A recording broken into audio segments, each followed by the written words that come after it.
presentation of Fox Sports. We are Fox Sports. We are San Diego. The Padres have traveled to the Arizona desert for a weekend series. The former Arizona Diamondback, Andy Green, brings his team in for 3. Game 1 is next on Fox Sports San Diego.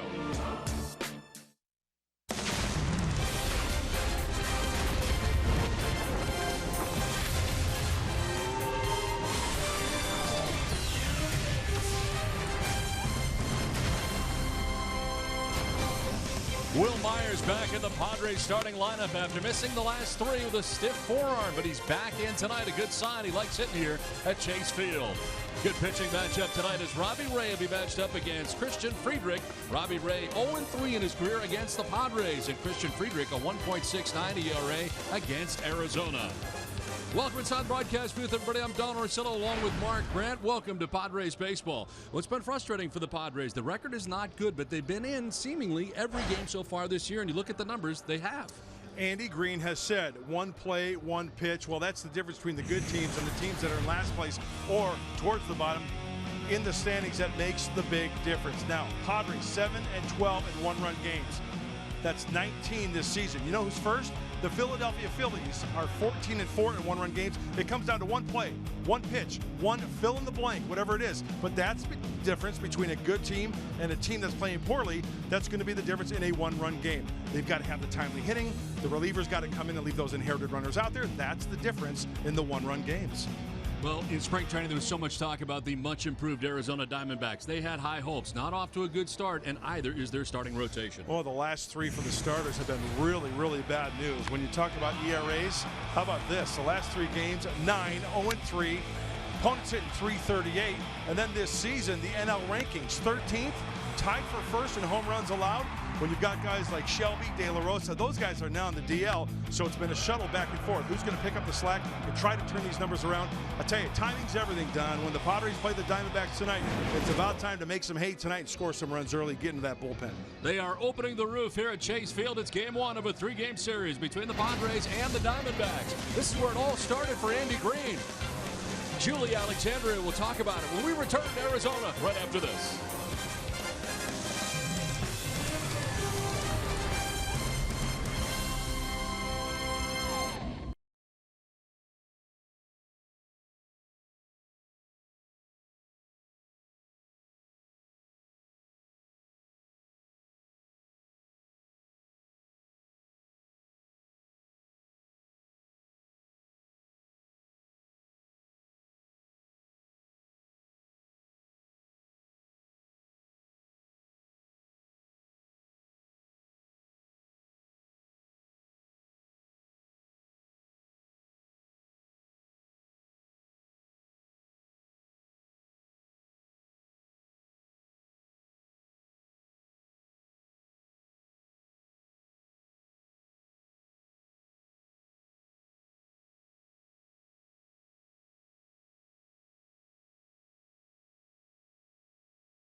Baseball, brought to you by Infinity. Visit your local San Diego area Infinity retailer for a test drive today. By Petco, your complete pet store.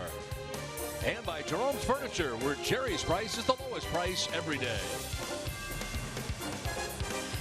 Well, what's old is new again. Say hello to my little friend. For Padres manager Andy Green as he makes his way back here to Phoenix, Arizona for the first time as a Major League manager. A lot of good memories here as we are making them right now. As you can see, this is what he had to say about it before the game. It's always good to be back in Phoenix. I had a lot of good relationships here, a lot of good friendships, lived here for a long time, and always loved being back in the Valley. Obviously, it's different being in this dugout, something I've never done before. Even when I was with the Mets, never came back here. So it's my first time in the visitors' dugout. It's a different perspective, but it's still a great place. For Andy, he said this place will always hold a very special place in his heart, but once the ball game starts, it's all about winning that game. Well, when we come back, the Padres taking on the Diamondbacks. It's the battle of the Southpaws. Lefty-lefty matchup.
San Diego Padres, and they go head-to-head for the first time here tonight.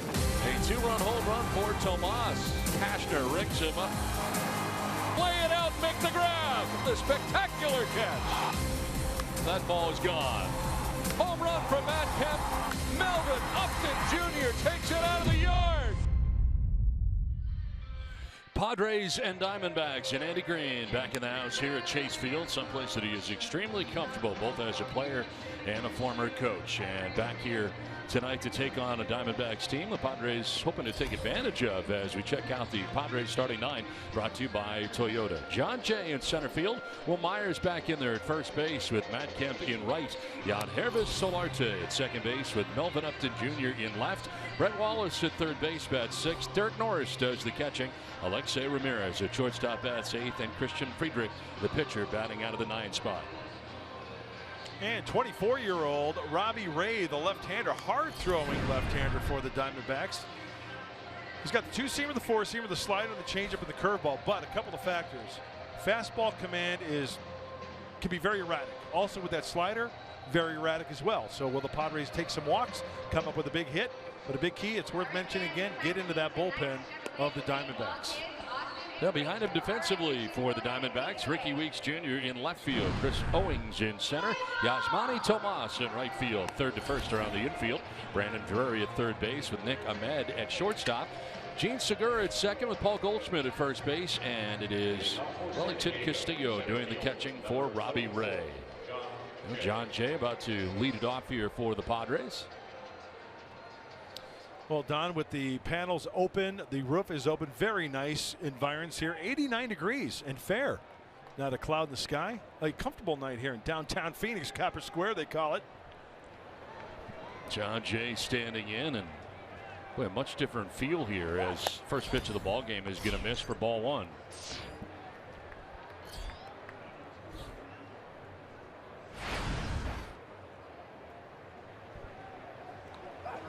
Swing and a miss by Jay.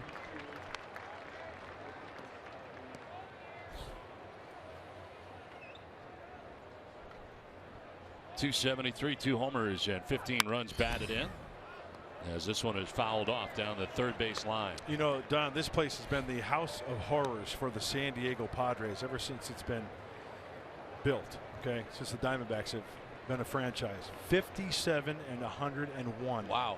The Padres here at Chase Field. Why?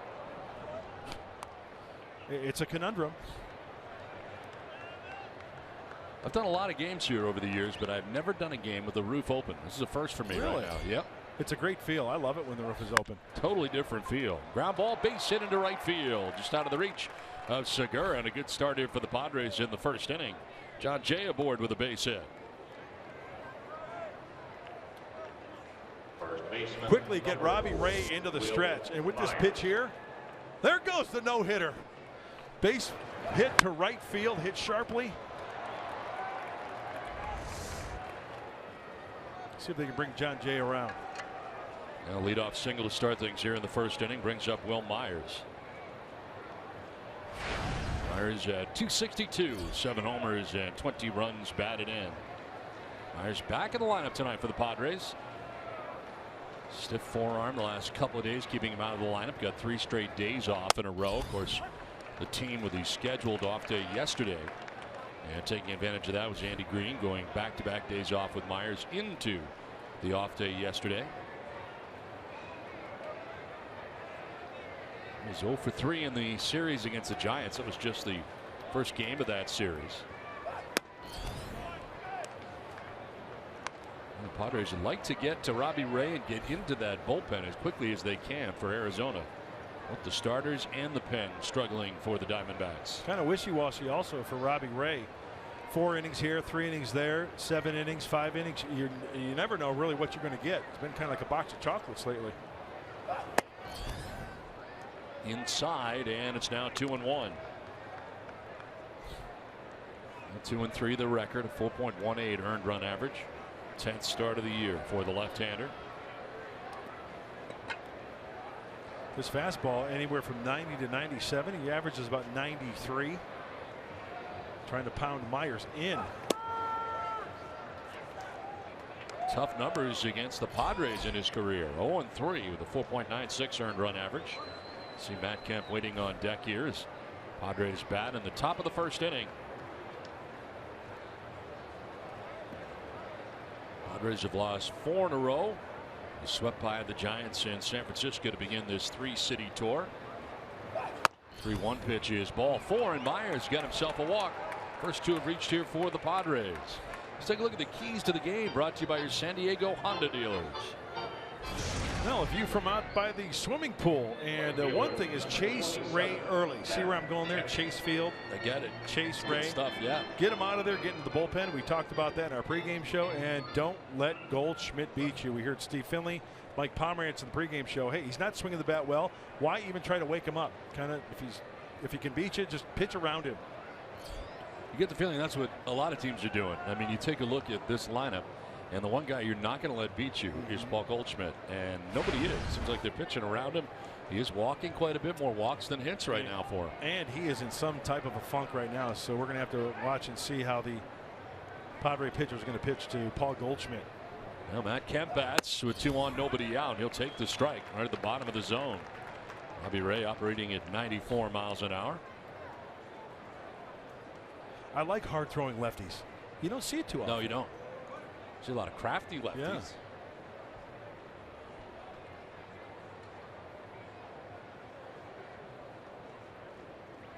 Diamondbacks at double play depth with nobody out.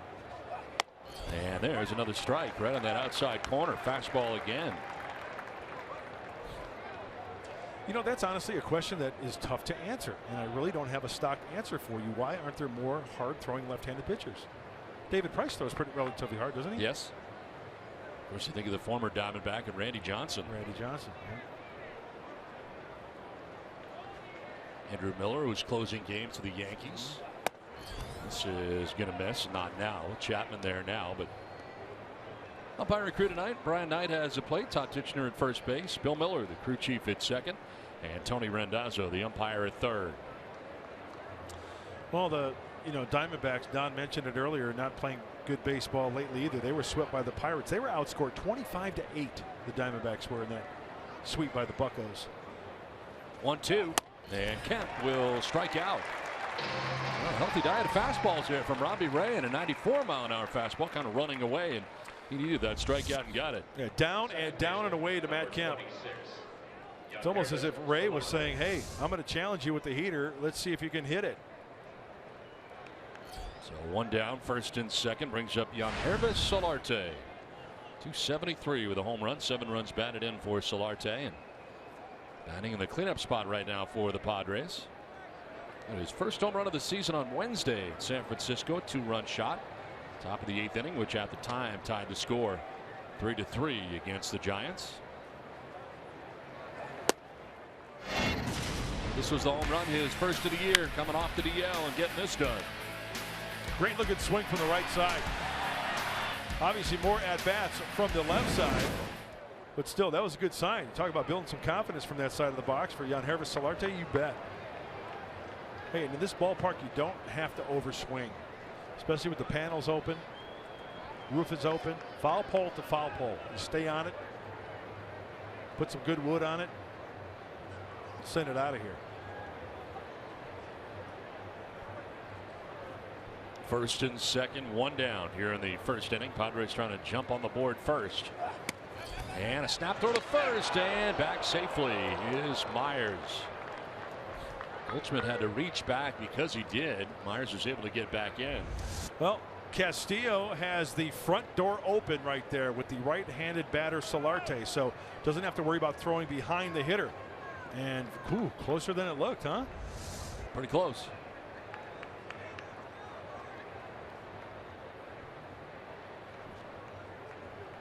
Solarte ahead here 2-0. And now 3-0. Padres been pretty patient so far with Ray. And the Diamondbacks coming in 21-28. They are 9 games back of the Giants. Lost 3 straight. At home they are 7-17. 3-0 pitch.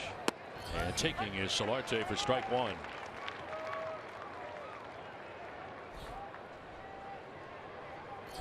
Melvin Upton Jr. waiting on deck as the Padres bat here in the top of the first inning.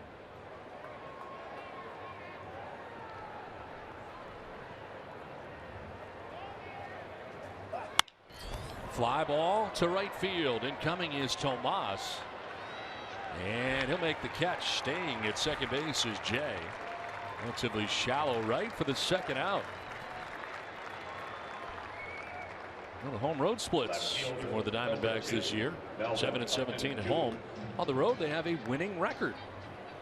And the ERA, you talk about at home, almost 5.5. Well, the ball has a tendency to travel here, and it's all about making adjustment for Chip Hale and his Diamondbacks. I mentioned feeling some heat here, as right now the Diamondbacks had really high expectations coming out of spring training. Yeah, and the one thing for the Diamondbacks, after talking to some of the Diamondback people, they're just not getting everything in sync. They'll get some pitching, they won't get hitting. They'll get some hitting, they won't get pitching. A big spot here for Melvin Upton Jr. Padres at first and second, nobody out. Runners still at first and second, but now with 2 down.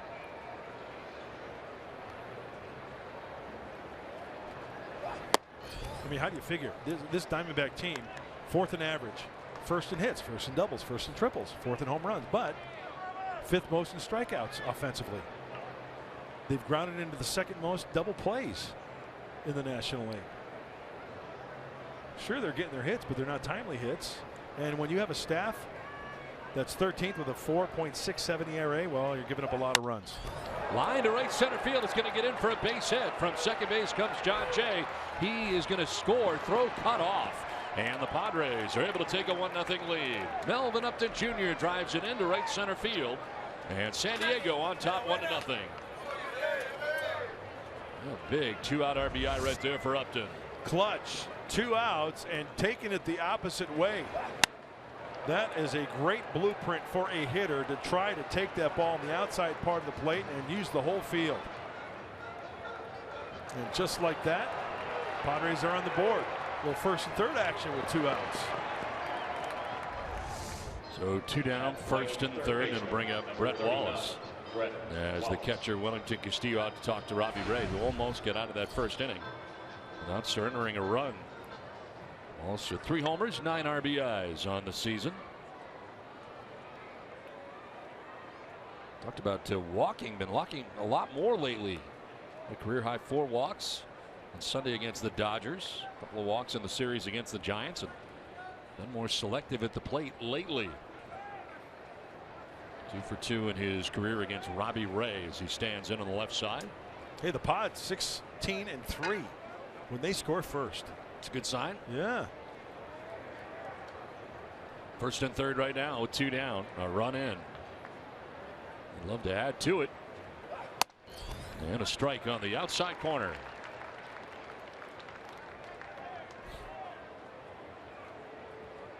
The center fielder Chris Owings over towards left center. Gap out there in right center. Generally, they play Wallace to pull, but here the outfield they got to play to go the other way a little bit.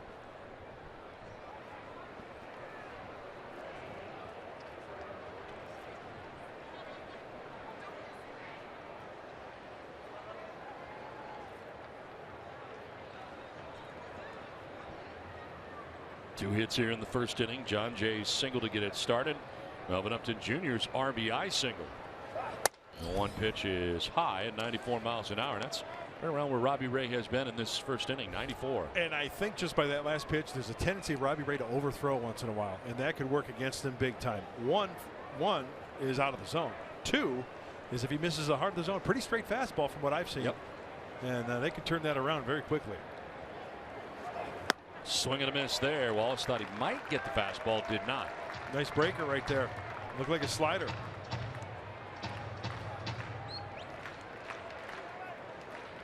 Next pitch will be the 25th of this 1st inning for Robbie Ray.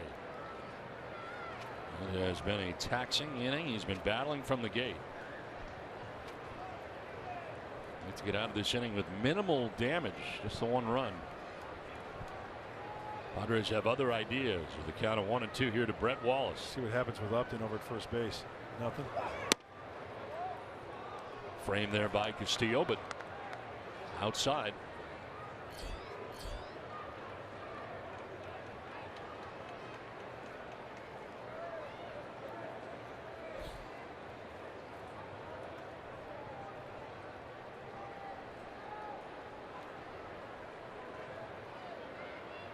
Two-2 pitch.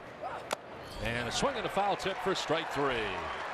Now Melvin Upton Jr. drives in the game's 1st run, able to score John Jay from second base. This base hit to right center field. San Diego on top 1-0. Arizona Diamondbacks coming up when we come back to Chase Field.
order for the Diamondbacks.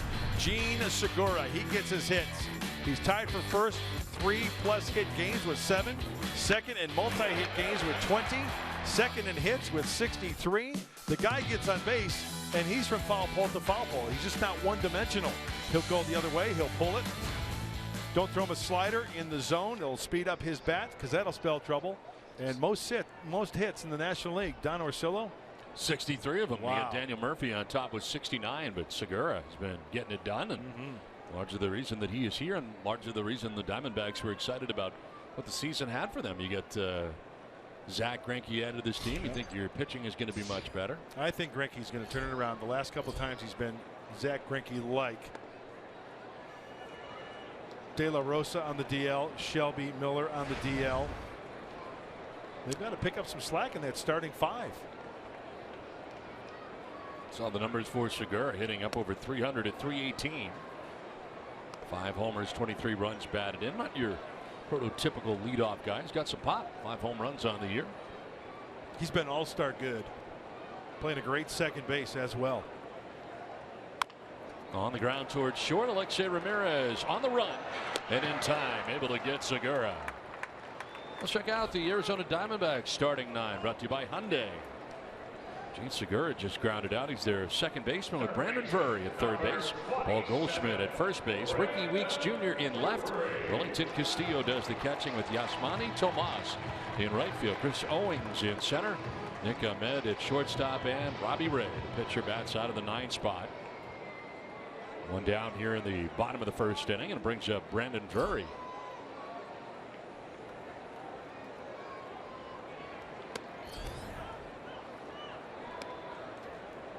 Drury hitting at 302 coming into tonight's game. They're at third baseman.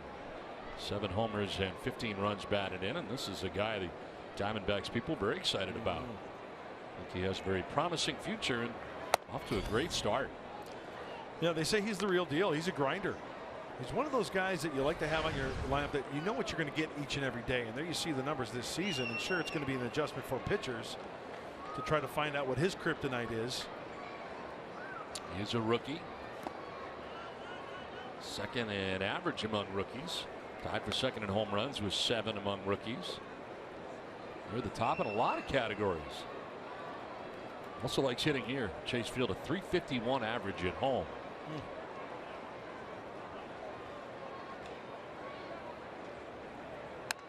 Now, if you're watching at home, keep an eye on the glove of Derek Norris, because that will indicate if Christian Friedrich is hitting his spots. Now, remember the last 2 times out, the walks have been up. A lot of pitches up in the zone. At times, he'll pepper that bottom part of the strike zone, but kind of inconsistent. So watch the glove of Derek Norris. If he hits his spots, there won't be a lot of moving around like that. You know, at the carnival, they got the roaming tire where you're trying to throw the football through it. You don't want that. That's not good. No, you don't want that.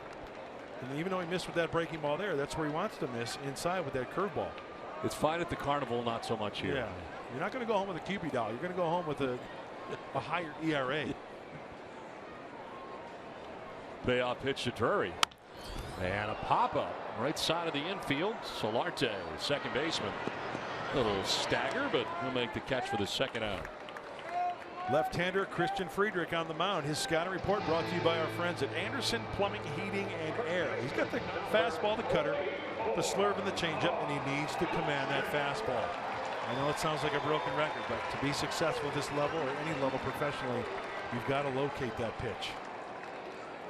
2 down here in the first inning brings up Paul Goldschmidt. This is the guy that you're so used to seeing with huge offensive numbers, and they're not there. For the most part this year, he has struggled. We talked about this before. You're not going to let him beat you, so you're not going to give him a lot to hit. Now, he does have 8 homers, 28 runs batted in, but the average only at 240, and he is in the midst of a slump. But, you see some of these guys who are in the middle of these lineups that you're not going to let beat you. After a while, seem to develop some bad habits because they get used to not having good pitches thrown to them. Right. So when they do, all of a sudden, now you can't hit. And also, there are two things to explain here. When a guy is not swinging the bat well, look at that. That's when Goldschmidt is swinging the bat well, that pitch there is ending up over the pool or in the left center field patio area. And when a guy is struggling, they start swinging early. But it seems like recently Goldschmidt's been letting a couple of good pitches go by each at bat. and then finding himself in the hole. Yep. Like, look at this. 2-2. 2-2. Got fastball down the middle taken and swings at a breaking ball that was probably out of the zone. Now, if I'm a pitcher, I'm not throwing him a fastball for a strike. 3-time National League All-Star. Starting at first base each of the last 2 years of the All-Star game. And this one will get by and pass Norris. Full count.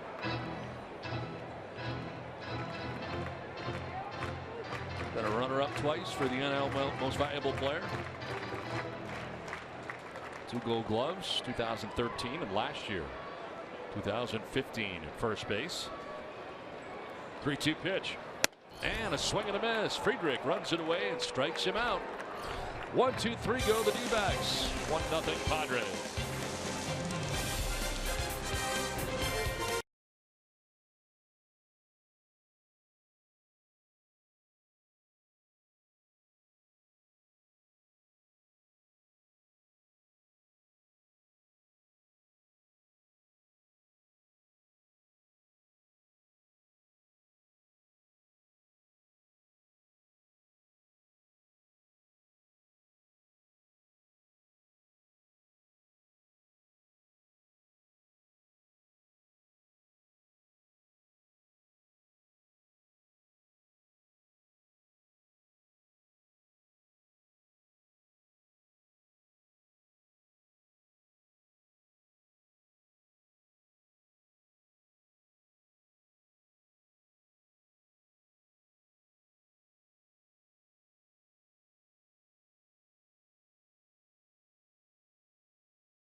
What we have to continue to emphasize is this: like, we're one play away consistently from beating the best team in our division. I know you look up and you haven't won any games against them, and that's not what you're looking for, but I think we probably had 7 games where if one play flips another way, if we execute in one situation, we win a large majority of those games. I think 6 or 7 of them were 1 or 2 run games. So we're right on the cusp of winning those games, so you have to draw that as a positive. It's the only way it keeps you going in these moments. Well, it is on to inning number 2, and certainly a much needed off day, as Andy Green explained yesterday. And really, you take a look over the course of this year, it's amazing how many games they have been in and right there. I mean, right up till the end. And the good teams capitalize on those moments where they come through with the big hit, or they make the big pitch, or they leave the inherited runner, or they don't make the error. Hey, I've said it all along, and I'm not telling anybody anything new. This is a zero-sum game. You win, you lose. There is no column for moral victories. And I understand what Andy's talking about. I do. I've been there. You've been there. Any level. But you know what? At the end of the day, it's either a W or an L. And how are you going to capitalize on those moments to try to swing that vote, if you will, or swing that pendulum the other way?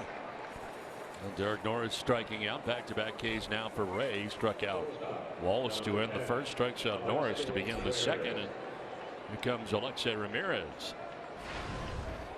235, still looking for that elusive first home run in a Padres uniform. 10 home runs last year with the White Sox. 15 RBIs so far this year for Ramirez. Going to pitch in there for a strike. Long first inning for Robbie Ray. He gave up the 1 run through 26 first inning pitches. I have a feeling. No, it's more than a feeling. But anyway, that Alexei Ramirez is going to hit his first home run as a Padre. I'm going out on a limb tonight. Tonight.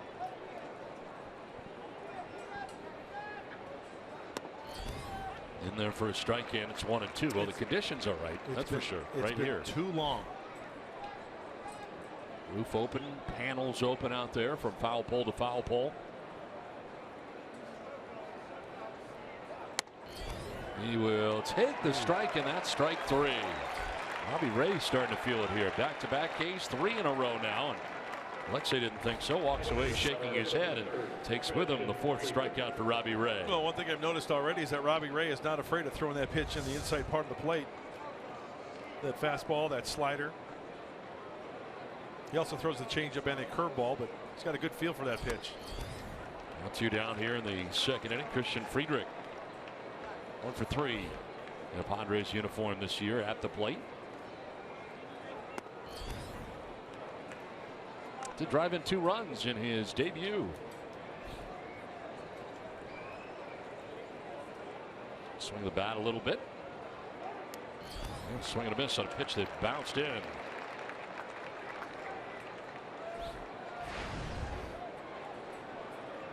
Fourth career year now for Friedrich. 111 average. Look out. Look out. Sean Jay on deck almost got a face full of baseball. My goodness. Pretty quick. You think he was a little late on that pitch? Yeah, just a little bit. Got to turn up the dial a little bit. Start swinging right now. Now. Didn't miss by a lot. Could have picked up that corner. But it evens at 2-2. Hardest pitch Robbie Ray is throwing 95. A little extra there against the pitcher. And he ends up getting Friedrich. 4 strikeouts in a row for Ray. Inning and a half done. 1-0 San Diego.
Definitely easy to get along with lefties. Have a lot of them on this team and knew Pomerantz beforehand, so it was kind of easy to slip in and be welcomed by all these guys. And starting rotation's been wonderful to me. Balls and Bach, pitching coaches have helped me out a lot, and it's just been a really neat experience to go from knowing you feel like everybody over the years with one organization to brand new where you don't know anyone, but it still feels the same like home. Christian Friedrich on the lefty fraternity and also settling into this Padres rotation. Andy Green says this is a huge opportunity for him. It's important that he runs with it. Guys? All right, thanks very much, Julie. Yeah, an opportunity here really for him, and he's made the best of it so far. 2.89 earned run average, 3rd start for Friedrich. Padres are really in need. I mean, think about it. Cashner goes down. You've been without Tyson Ross virtually all year after his first start. And needed another starter, and here he is with that opportunity and making good. I think he makes a good point as far as Drew Pomerantz and Christian Friedrich being together, sharing some notes, getting some confidence. Shift on Ramirez. The shortstop, low throw, but it's dug out by Myers. Let's check out the Padres defensively, brought to you by your San Diego County Ford dealers. Left to right in the outfield, it is Melvin Upton Jr., John Jay, and Matt Kemp. Third to first, Brett Wallace, Alexei Ramirez, Yangervis Solarte, Will Myers, with Derek Norris doing the catching for Christian Friedrich. And with one out here in the second inning, it'll bring up Wellington Castillo. 275, 7 homers, 20 runs batted in for the Diamondbacks catcher. Friedrich has retired the first 4 that he's faced in the game. And first AB of the night for Castillo takes strike 1. Hey, if Friedrich can continue to pepper that inside part of the plate to the righties, I think he's going to have a good night. Changeups away, breaking balls towards the back foot of the right-handed hitter. Stay out of the heart of that plate. Outfield playing for Castillo to pull as they move the center fielder John Jay to left center.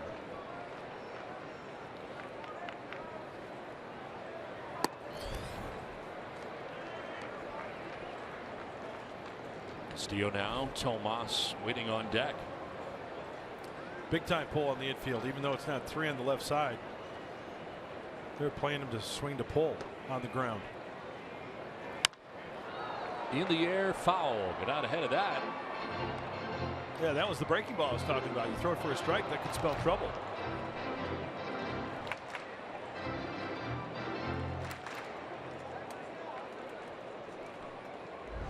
This one was just enough out front to where sending it on its way out of play down the left field line. Fouled off to the right this time. Well, for Castillo versus lefty, a .326 average against lefties, .250 against right-handers. The power numbers following suit. And I'll bet you that those numbers, the lefties are lefties that keep the ball middle away, and he's kind of peppering it that way. Friedrich is going against the grain, I think. Look at the majority of the pitches in. Foul down the right field line, out of play. Still 2-2 here to Castillo. Sometimes you get away with a hanger. That was a hanger there. Hitters love hangers. Love them.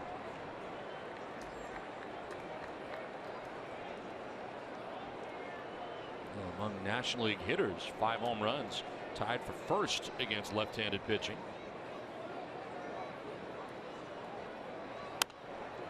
He will pop it up foul, back and out of play.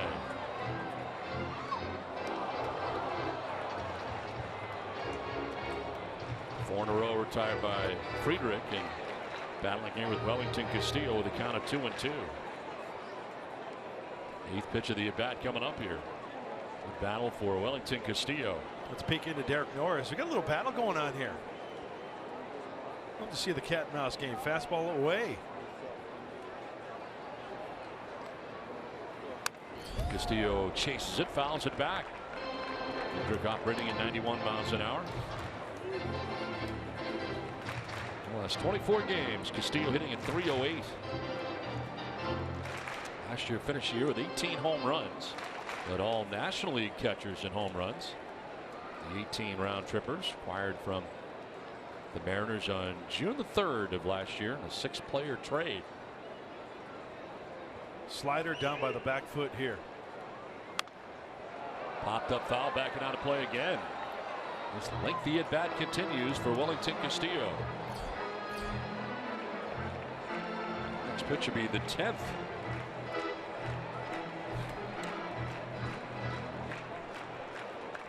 I think he's got him set up for a nice changeup down and away.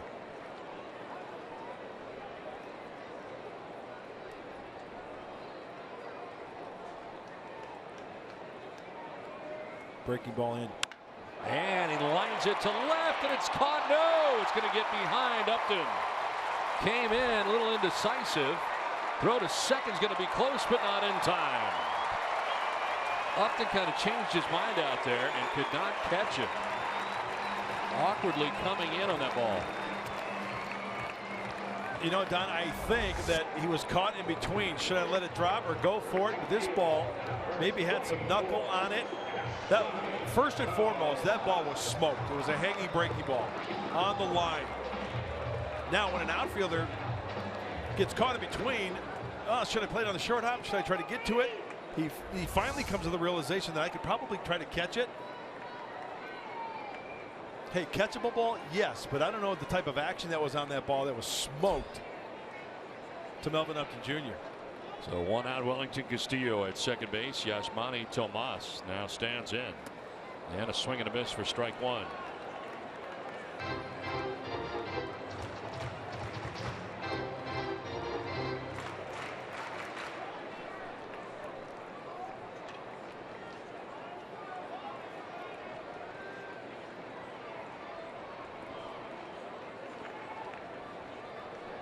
Yasmani Tomas, 6 homers, 18 runs driven in. 386 against left-handed pitching. So another guy who's got great numbers against lefties. Tomas defecting from Cuba in late 2014. Actually only told his family an hour before he departed. Spent 16 hours on the boat before landing in Haiti, or eventually taking residence in the Dominican Republic. 1-1 pitch is fouled off. It's really an amazing story, isn't it? Incredible. Oh. See his interview with Fox Sports and that great show that they did on players coming from Cuba. He's one of the stars. And here he is. Remember the Arizona Diamondbacks? Saw a lot of him in spring training. Tomas waiting on a 1-2 pitch. That's elevated. Friedrich has had problems with pitches up. Last couple of starts. He's had some walks. Walks didn't hurt him, but that's one of the few pitches that he looks like it kind of got away from him a little bit.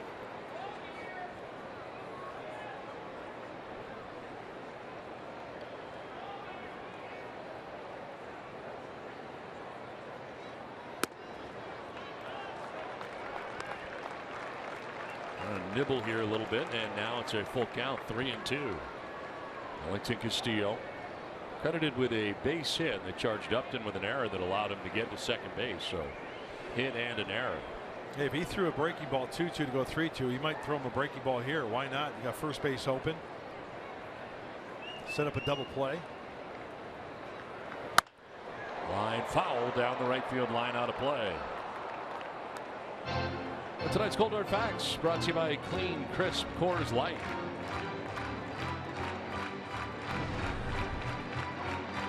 Christian Friedrich's last start at Chase Field, you got to go back a few years.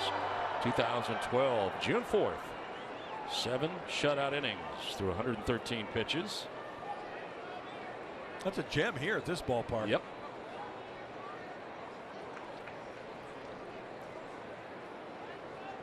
Payoff pitch again.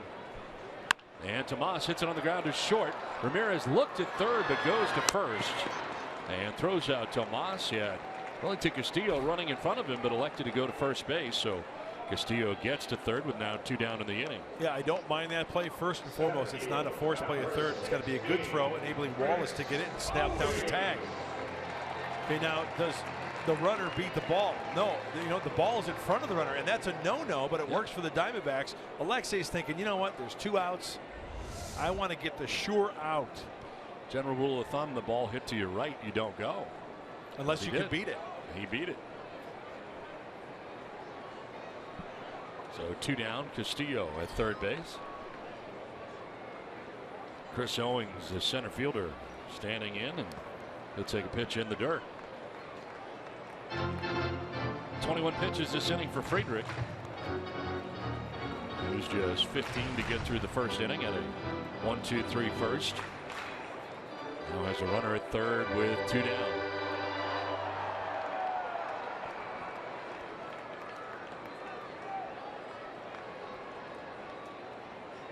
Single and an error. Allowed Castillo to get on. Takes third on a ground out to short. Now the 1-0 to Chris Owings. That's a strike. 1-1.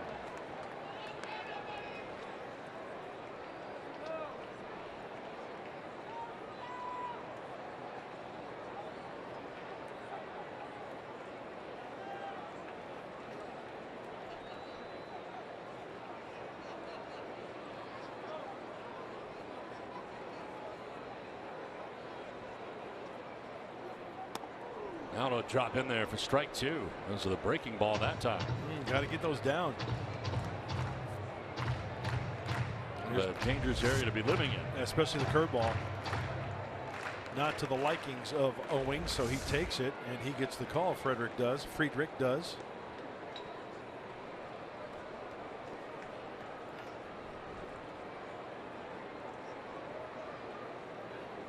Castillo at third base, 2 down, a 1-2 pitch to Owings. And a swing and a miss on a pitch in the dirt. Got away from Norris, but he will apply the tag to end the inning as the Padres able to get out of this jam is Christian Friedrich on top 1-0.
Lead 1-0, and it's time for your greater coverage T-Mobile greater coverage of baseball. So a lot of roster moves made by the Diamondbacks today. Most notable, Shelby Miller placed on the 15-day DL. That's to a sprained index finger, and if you remember, that goes back to April 16th when he made a start at Petco and hit his index finger on the mound, grazing it, and never recovered. It's been bothering him ever since they finally placed him on the 15-day DL. Archie Miller will be making the start here on Sunday in his place.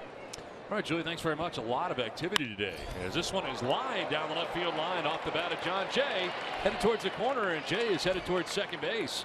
Ricky Weeks Jr. gets it back in, but a leadoff double for John Jay, who's 2 for 2 in the ball game tonight. Yeah, a lot of movement, a lot of shuttles going back and forth from Reno and here in Phoenix, the Diamondbacks. So if you're in AAA, hey, be ready because that phone call might come. Archie Bradley going to toe the slab for the Diamondbacks on Sunday. And when we looked at that graphic regarding all the moves, in particular, Silvino Bracco, it's May 27th. Yep. This is his 3rd stint up with the Diamondbacks already. That's a lot for this time of year. Yep. Well, leadoff double by John Jay to begin things here in the 3rd inning, as Will Myers will take a strike over the outside corner. The official scorer has changed his mind on that play in left field last inning on the ball hit off the bat of Wellington Castillo. Instead of a hit and an error, he has made it a 2-base error, so no hit. Hey, like I said, very catchable ball. Should the ball have been caught? Yes, it could have been, but I don't know what the type of action was on that ball. And as an outfielder, once you commit to do one thing and then you change your mind, I tell you what, it's that could be tough on you. Fouled off to the right, out of play. Myers fouling it off, finds himself down 0-2. Myers walked in the 1st inning.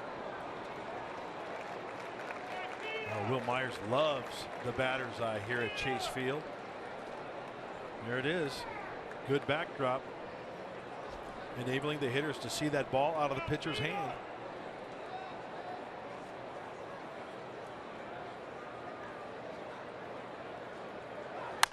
Ground ball, base hit into right field for Myers. Jon Jay being waved around. Throw from right from Tomas coming plateward. It'll be not in time. Padres take a 2-0 lead. Will Myers drives in Jon Jay, and it's 2-0 San Diego.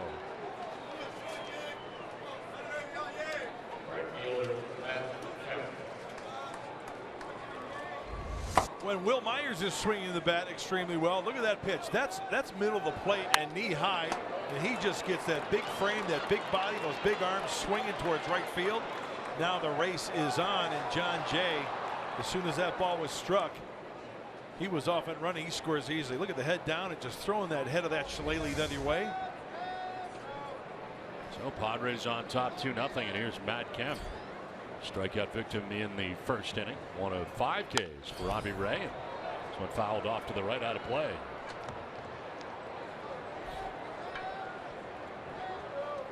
.141 games in his career against the Diamondbacks. Of course, Kemp, longtime Dodger, now with the Padres in his second season. So his career spent in the National League West. A chance to come here on a regular basis.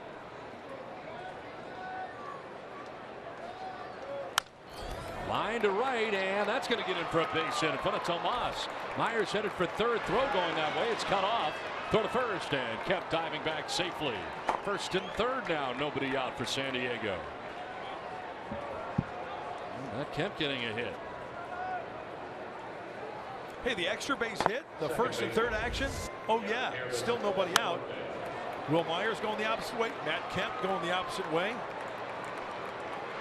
Keeping the Diamondbacks defense on edge and putting the pressure on Robbie Ray.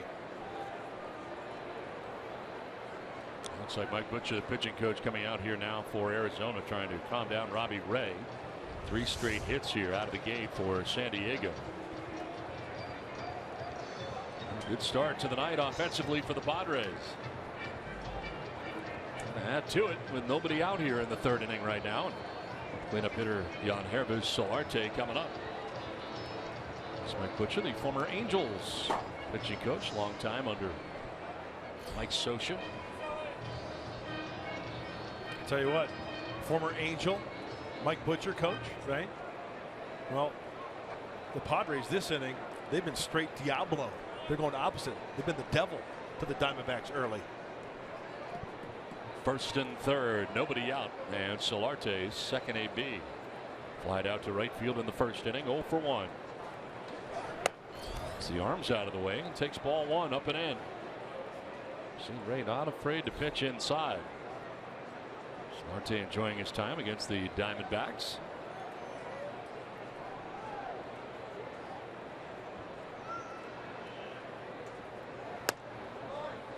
Surrounded the plate but stayed outside. 2-0. Padres get a run in the first. Then Robbie Ray struck out the side in order in the second inning. And a stretch of 4 strikeouts in a row, but stretch right now 3 hits in a row. And again coming in. Falling behind 3-0. Hey, I say green light him if you get a fat one. Yep.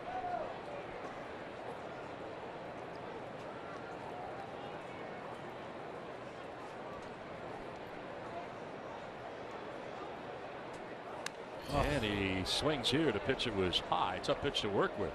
But he did have the green light though. Yeah. 3-0. That's a little bit too anxious there. That pitch was up and out of the zone.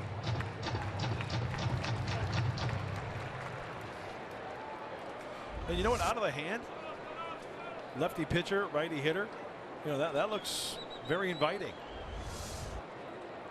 Gets up on top of you, and next thing you know, it's up around your chin. Fouls this off to the right. Ray battles back. Full count.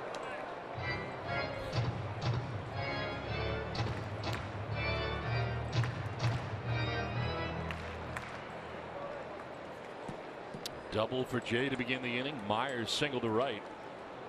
Driving in Jay from second. Kemp with a single to right, sending Myers to third. Payoff pitch. And a pop-up. Back at first, backpedaling is Goldschmidt. He gives way to Segura. And Segura at fair ground makes the catch for the first out of the inning. MLB.TV Premium, the #1 live streaming sports service, delivers everything you have come to expect and more. Watch every out-of-market game live in HD on over 400 supported devices. Somebody just snapped. Includes a free subscription to At-Bat Premium, the #1 app for live baseball. Blackout and other restrictions apply. Visit MLB.TV for details. Now 1 out, first and third. 1 run in. Melvin Upton Jr. singled to center field in the first inning. Runners in scoring position at .300 average this year for the Padres.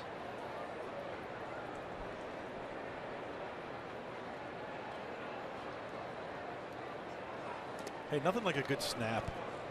So he got away briefly from Castillo, but not far enough for Myers to try it. He snapped from time to time. Oh, Yeah. yeah. Break stuff. Yeah. Yeah.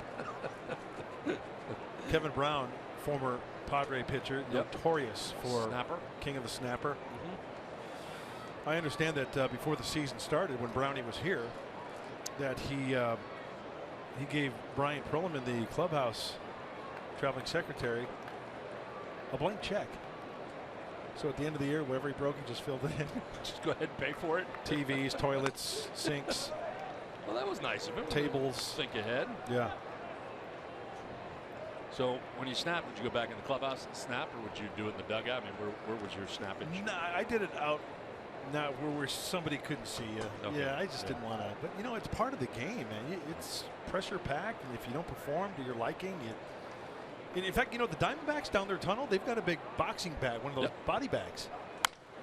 Upton will foul it off down the right field. I have that in Atlanta as well. Yes. Turner Field. The Everlast big bags that you see boxers working on. Saves stuff. I mean, it saves breaking other stuff. Yeah. Go down, punch it out. They busted up a toilet and a sink in the Astrodome. Nice. With Gary Templeton's bat, and back then I got Polaroids of it with a bill from the Houston Astros. Yeah. And when I threw the bat and hit it, Gary Templeton came up to me after the game. He says, "Hey, Mud, that's the most stuff my bat's hit all year." One foul back to the right out of play. So it happens. So you destroyed a toilet with a bat. Yeah. Wow. Porcelain all over the place. Yeah. You're lucky you didn't hurt yourself. Stuff jumping, hitting you, coming off in pieces. Well, I wore goggles like I got on now. Oh. If you're going to snap and break a toilet, wear goggles. These glasses you have on now, very interesting. Well, they're actually prescription. They're a subscription. Yeah. Or prescription. Yeah. Yeah. Whatever. Bifocals. I'm getting older, dude. Yeah. No, I gotta know. see the game. Let's see an extra base hit right here. Swing and a miss, and Upton strikes out. That's 6 strikeouts now for Ray. And Ray did a nice job of staying at the bottom of the zone. Trying to work for a double play. Okay, early you work for the double play, and then with 2 strikes, you go for the strikeout. There's the breaking ball down and in. And when you look at Fox Tracks, he was peppering that bottom part of the strike zone. So we're 2 down here in the 3rd inning. Get you a game break soon. The Dodgers and Mets playing. The Dodgers are the 19-year-old starting tonight's game. Get you caught up on that. 1st and 3rd, 2 down, a run in. Brett Wallace, strikeout victim in the 1st inning. And he'll take ball 1. Well, the reason I asked about the glasses is I know a lot of people on television who wear glasses that are not prescription, just for the look. And I thought maybe you were just going after the look. No. What you got going here. No, and I understand what you're saying, because there are some, like a lot of the celebrities and NBA players, and they wear it just to clear. Glasses. No, these serve a purpose. They got bifocals and for distance. So okay, well, that's good to know, because they look terrific. Thank you. On you. As far as I know. 1-1 the count.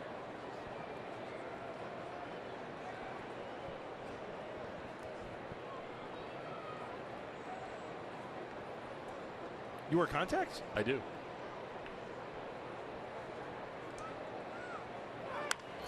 In on Wallace, biting in on him at 94, and off the fist, fouling that to the left.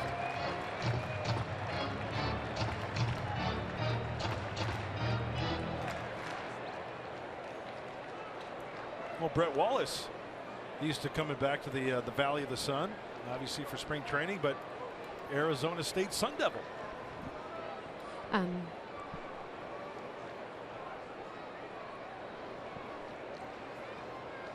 Field set up straight away here on Wallace. 3 home runs on the year for Padres third baseman. Snap toward to first, almost snapped that down the right field line. You know, Ray's got a really good left-handed move, but you know what? He shows it too early. He doesn't set it up. You know, good left-handers, they'll just give you the courtesy move. Yep. He shows it too early.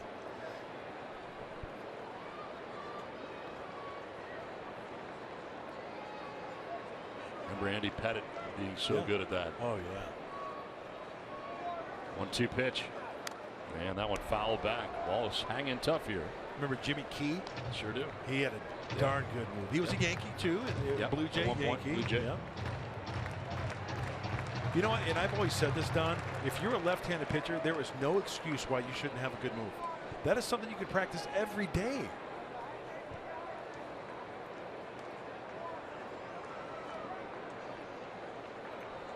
Myers at third, Kemp at first, 2 down here in the third. And that one zipped inside at 94. Already 63 pitches through 2 2/3 innings right now for Robbie Ray. Padres doing a good job here. Some lengthy at bats. This pitch count rising for the Diamondback starter.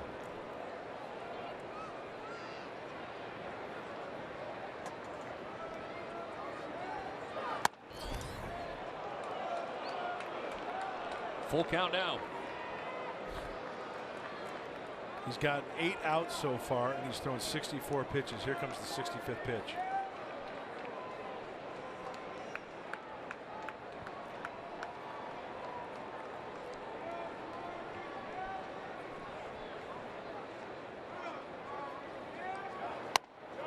Good pitch, and that is strike 3. Dropped the breaking ball on him. Second time Wallace is down by way of the K. Now, Will Myers driving in the second Padres run of the night. Jay coming from second. San Diego picks up their second run of the night. Padres on top 2-0.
And 2 of these happened in that series, and Nick Ahmed, who is coming up here next for the Diamondbacks, taking it in the face, one of the 2 guys who was hit, and that one getting him around the mouth area. Unbelievable.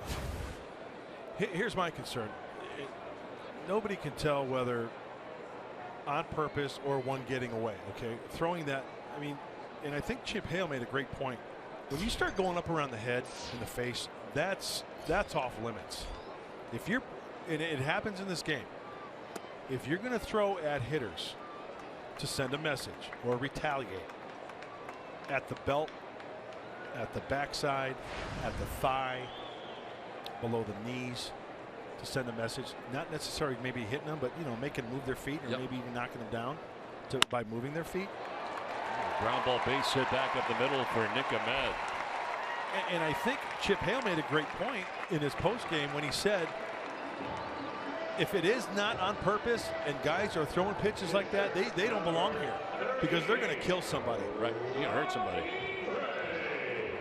I really, like a lot of fans, I cringe when I saw those. I cringe when I saw that. I have to look away.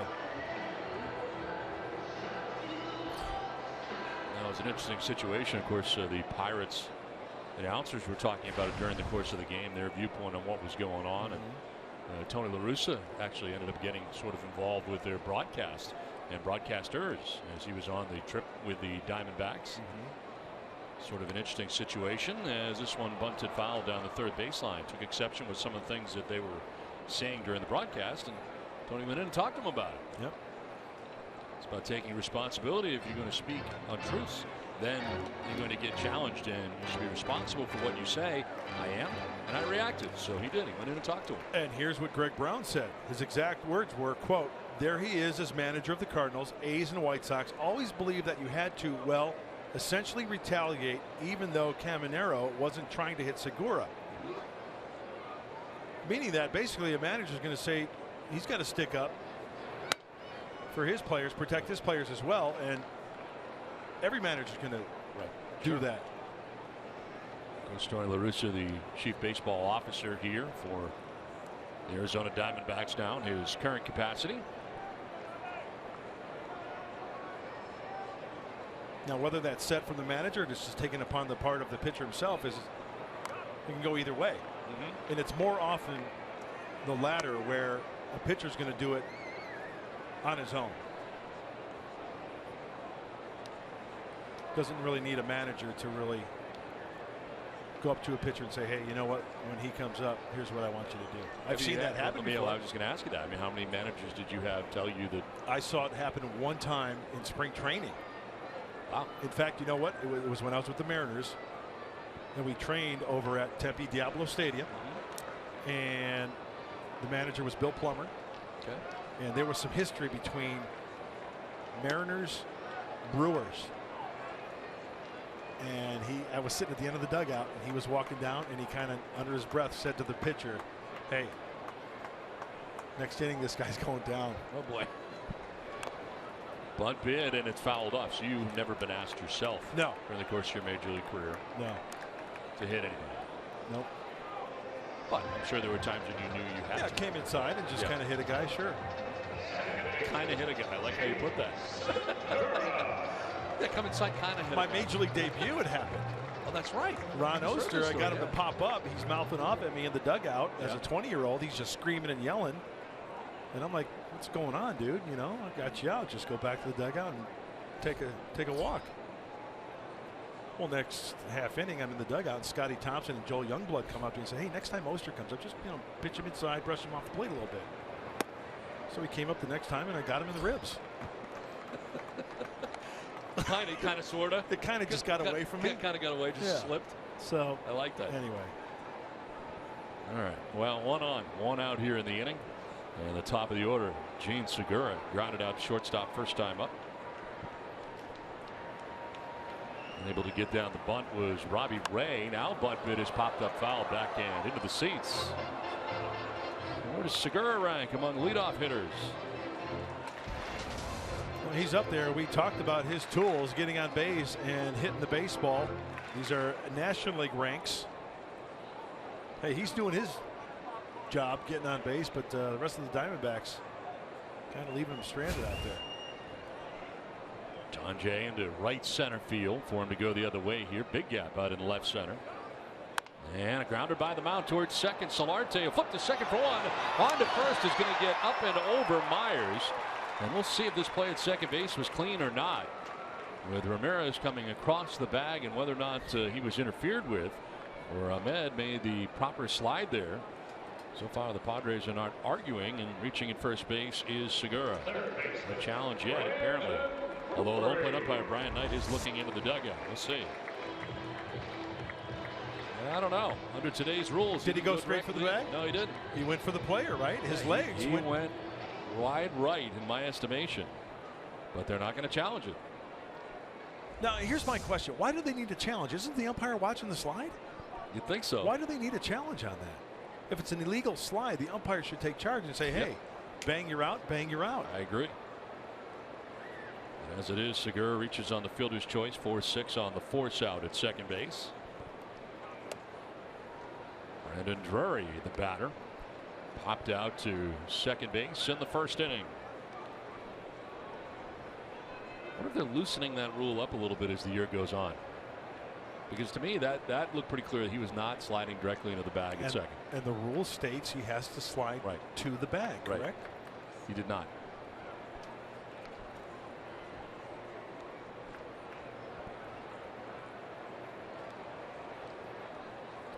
All right, viewers at home, does he go towards the bag or does he go for the feet and the legs of Alexei Ramirez? Well, looks like he's trying to slide and take him out. Yep. I don't think there's any disputing that. I agree with you.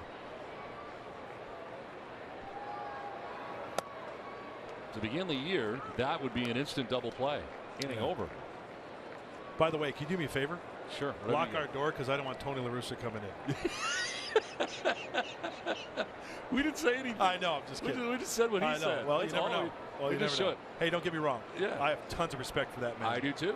And he's been Hall of Fame manager. Been a friend through the years, and totally respect what he's done. Swing and a miss. Yeah, it's never good when a guy comes into your booth while you're doing the game. Yeah, just kind of poking a little fun at Tony. Hey, his record speaks for himself, man. Yeah. Baseball guy through and through. Hall of Famer. Yeah. Generally, when people come in during the broadcast, it's not good. No, I will say that. Yeah. Yeah. Well, I will say that it wasn't the time or place. 2-1 pitch foul back to the screen. Do you think an executive in baseball would allow me to walk in their office during a meeting and say, hey, I've got a problem with what you said on the radio show earlier today? Probably not. But the good thing here is that he was in Pittsburgh and their telecast was on wherever he was sitting. Our telecast is not on where he's sitting right now. Thank goodness. Because we're in Arizona. I think we're pretty good. Unless somebody texts us. I think we're all right. 2-2 pitch is going to miss inside. Brandon Drury.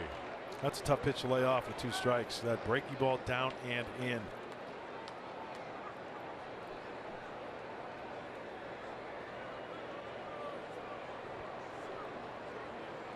A couple of times Friedrich has thrown that breaking ball to go 3-2. Fly ball, center field. He'll stay in the yard. John Jay's got plenty of room out there. Big right center field, and he hauls it in to end the inning. Through 3, Padres have a 2-0 lead.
All right, Mike and Steve, thanks very much. As standing in to lead it off is Derek Norris, 2 for 7 in his career against Robbie Ray.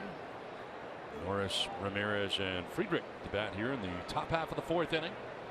San Diego on top 2-0. Fly ball foul down the right field line, out of play. What were you doing at 19 years old? In college. You were in the minor leagues? Minor leagues. Yep. Made your big league debut at 20. That's pretty young. It is. I mean, what's that like for that kid today? Nerve-wracking. Heart's pumping, obviously. Yeah. Legs are probably numb. But I'll tell you what, I can't speak for him personally, but you know, after that first out, that first inning, you kind of settle in a little bit. Kind of get used to it. Guess you don't forget your surroundings, but you at least get used to the fact that you're there. Right. Yeah. And then you get you string together 3 or 4 outs together, and it's like, okay, yeah. You get a feel for a certain pitch. Okay. Next thing you know, you're maybe in the 5th or 6th inning. But you'll learn very quickly, and we say it all the time, you don't spot that fastball, they are just going to rat-tat-tat you and turn it around. And correct me if I'm wrong, but you can make some mistakes at the minor league level, but make some mistakes here and you're really going to pay for it. And you know why? Because in the minor leagues, there's maybe 2 guys in that lineup that are labeled probably prospects if you're lucky. Major league maybe caliber. 1 guy. So you're throwing pitches right down the middle and getting away with it, where at this level, no way. All right, talking about teenagers since 1981. Here they are. Teenage pitchers to make their debut since 81. Some pretty big names on there. You get Saberhagen, Hernandez, Wilson Alvarez, Garces. Wow, Dwight Gooden, of course. Payoff pitch. It was fouled off to the right. Remember David Clyde? I do not. Texas Rangers, #1 pick back in the 70s. I want to say like 75-ish. Right out of high school and made a first start right out of high school in the big leagues. Wow. That's incredible. Yeah. How long did you spend in the minors before you made your I was big up league and down. 81 half season, 82 minor leagues, 83 AA, 84 3 starts at Phoenix right here, and then called up in April of 1984. Leadoff walk here for Derek Norris. Second walk allowed by Robbie Ray. Begins things here in the 4th inning. And they'll bring up Alexei Ramirez. Struck out looking in the 2nd inning. Robbie Ray's got 7 strikeouts in this game. Struck out the side in order in the 2nd inning. Pitch count approaching 75. He's at 72 right now. One of the goals certainly was to get into that bullpen for the Diamondbacks. They have not been good. He's good for up around 105, 110.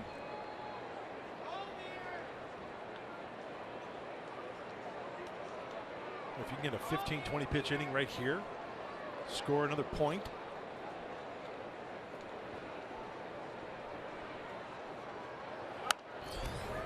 Fouled back, evening the count at 1-1. Mark Grant has predicted tonight we will see Alexei Ramirez's first home run in a Padres uniform. This is try number 2.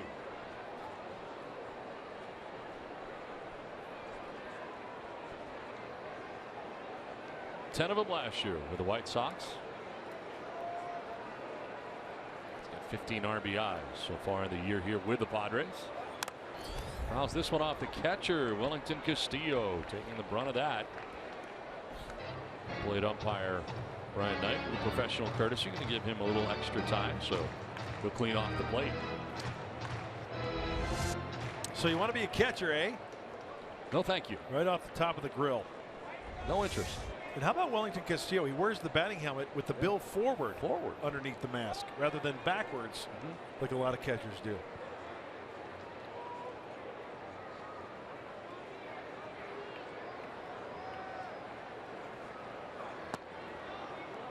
That's downstairs. 2-2.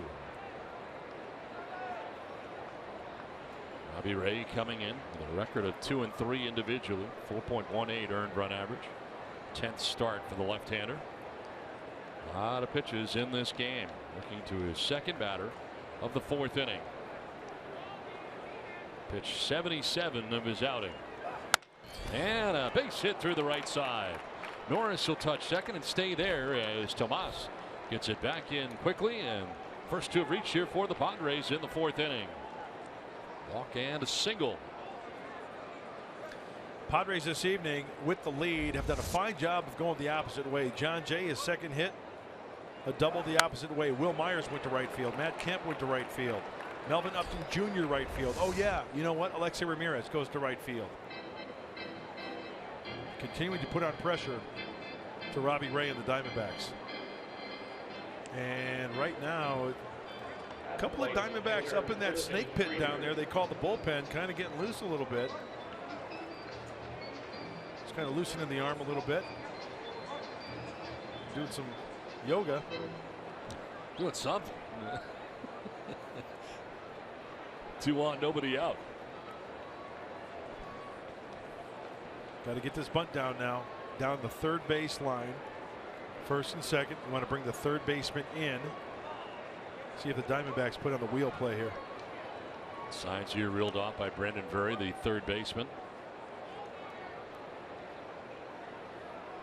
Well, with the wheel play, the idea is if the third baseman comes in, that shortstop is going to go over there to cover third base for the event of a force out at third base. There it is. And the bunt fouled off.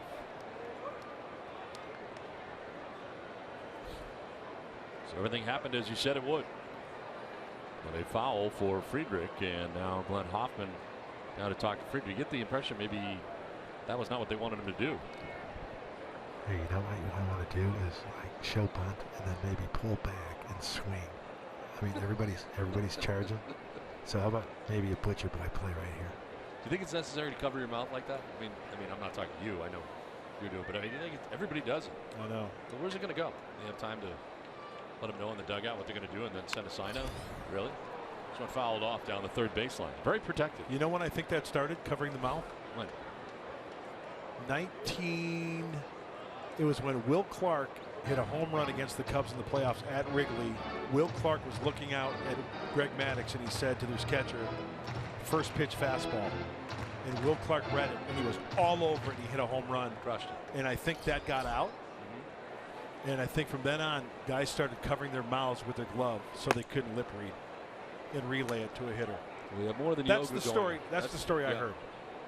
We actually have warming now going on. Dominic Leone warming up, called up today. And a bluff off the backside, but they were in the wheel play, and the shortstop was running towards third base when the pitcher spun around. And you know what? If you're a runner at second base and you see that, yep, just sprint with the shortstop. Right.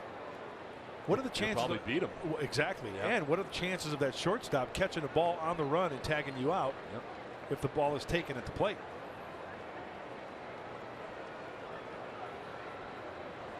Two strikes on Friedrich, squaring anyway. And trying to get it down, could not, and he strikes out. So unable to get it down, and that is strikeout number 8 for Robbie Ray. Well, it's time now for a memorable moment in All-Star history, brought to you by Geico.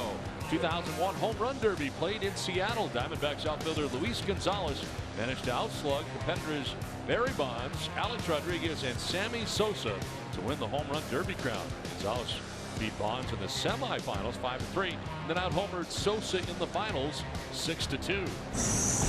Luis Gonzalez retired here by the Diamondbacks.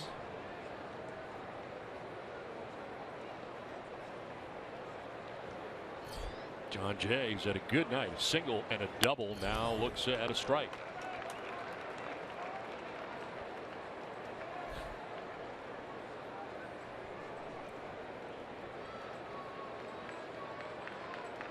Morris walked to begin the inning. Alexei Ramirez with a single to right. Friedrich strikes out, and now John Jay down 0-1. On the ground, back to the mound. Ray will go to second for 1, on to first for 2, and Ray pitches his way out of damage. Padres can't score. Take a 2-0 lead to the bottom of the fourth.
Bat well, so Christian Friedrich, the first at bat, 2-0. Okay, now he's got to battle back. There's the one pitch that he didn't pull the trigger. Now he throws a breaking ball there. Goldschmidt's got to protect, right? Well, he saw the breaking ball before. It was a strike. That one he recognized. But look at this. Emergency swing, all upper body. Christian Friedrich taking care of Paul Goldschmidt with 6 pitches. His first at bat for the big strikeout to end that first inning. It's on here to the bottom of the 4th inning, and it is Paul Goldschmidt to lead it off. Ricky Weeks Jr. and Wellington Castillo. 3, 4, and 5. There's a ground ball into left center field and a base hit. It's the left of Alexei Ramirez, and Paul Goldschmidt with a single to lead off this bottom of the 4th inning. And Don, you know as well as anybody, it's only a matter of time before Paul Goldschmidt, I think, kind of gets on one of those hot streaks to where he, you know, be on the verge of winning the batting title, a home run, a triple crown. I mean, he's got the tools to do that. I mean, we've seen it in the past. So timing's everything. Just keep him in the yard. Hey, give him a single every now and then. Take your chances that way. Too good a hitter not to. There is Ricky Weeks, 4 for 11 last 5 games at .364, a couple of home runs, making this team out of spring training and taking ball 1.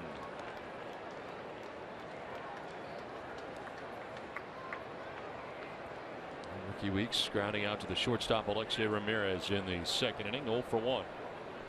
Oh, Christian Friedrich not doing well in the first pitch strike category, 4 of 13. And I'll say it again. I think that's an overrated stat. Think so? Yeah. I think if you get one of the first 2 pitches over for a strike, you're okay. It doesn't necessarily have to be strike 1. I'd be curious to know what the numbers are for hitters who are down 0-1.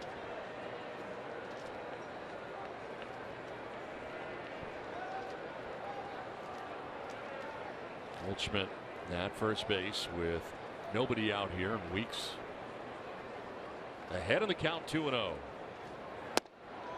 Make it 3-0. Everything down here. Okay, balls in play. First pitch thrown. 0-0 count. Ball in play. You know what the average is for a hitter? Yep. 342. You know what the average is for an 0-1 pitch in play? Okay. 321. Wow. 1-0 pitch in play, 337. Now you get to 1 and 2. It goes down to 164. So if you get one of the first 2 pitches over, 1-1, I think you've got a chance.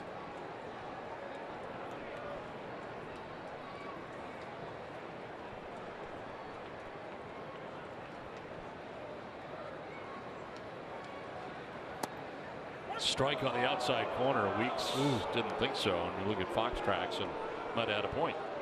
We'll play umpire tonight, Brian Knight. Friedrich will take it, full count. Hey, Derek Norris catching that in the webbing of his glove and framing it nicely. Goldschmidt at first, nobody out.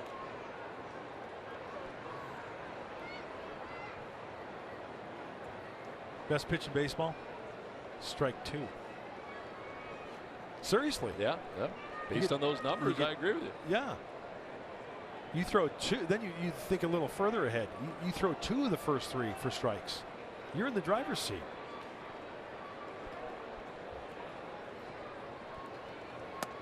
That is ball 4, and that is walk number 1 allowed by Friedrich. First 2 have reached here for the Diamondbacks in the 4th inning. We'll talk about Paul Goldschmidt starting back-to-back All-Star games. Question is, who's going to be on first this year in the National League? I think it's going to be this guy, Anthony Rizzo. I think the markets, we talk about this all the time. I think the market has a lot to do with it when it comes to voting. I would agree with you. Popularity. Down year for Adrian Gonzalez in Los Angeles. Votto. On the ground to third to the backhand. Wallace will run to the bag. Gets it out there. Throw to first. Not going to be in time. Myers came off the bag, and beating it out there at first base is Castillo. But the force out at third base right down the line. Wallace getting Goldschmidt for the first out of the inning. And that one went off his leg. Actually missed it. Fortunate it didn't get into left field. So under the glove and off the leg. Well, that's the big key. Keeping it in front of him and getting that lead runner. So 2 on, 1 out, and that'll bring up Yasmani Tomas. Grounded out to shortstop in the second inning. Against Padres, a .500 average. 7 hits so far in the season series. First visit here for the Padres of the year to take on the Diamondbacks here at Chase Field. Come back 2 more times before year's end.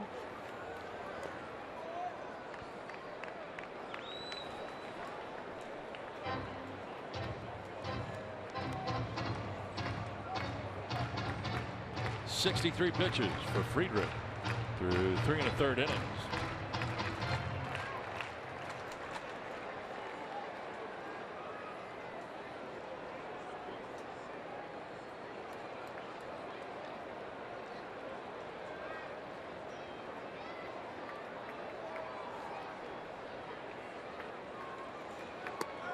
And that is outside, 2-0.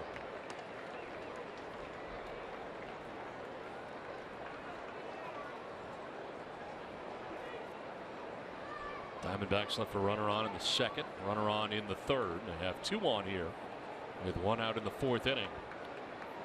Friedrich started the night with a 1-2-3 first on 15 pitches. Strike called, and again, perhaps generous.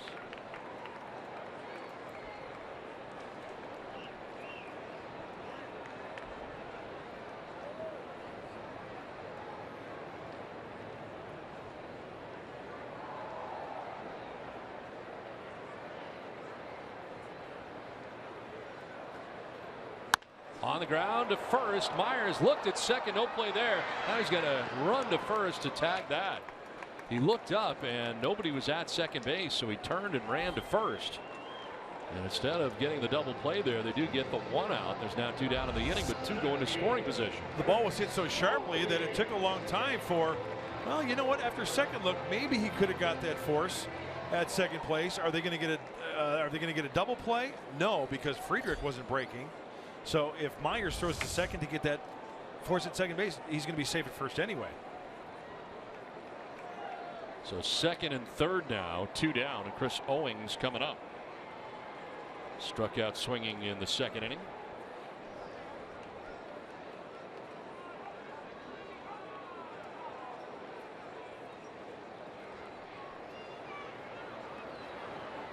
Hendrick backs off. Now Norris headed out to talk to him.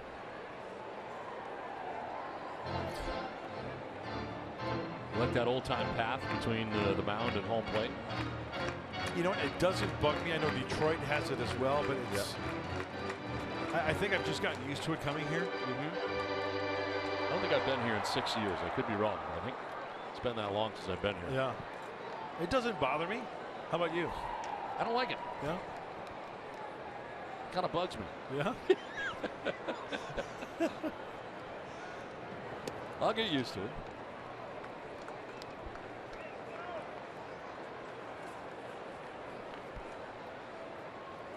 At first, obviously, it was strange.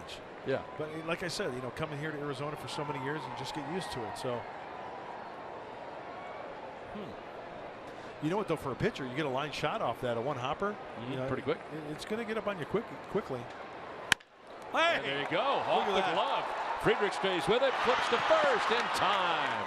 Nice play by Friedrich to stay with that. His glove is still back behind the mound. Runs over barehanded and gets it to first in time to get Owings.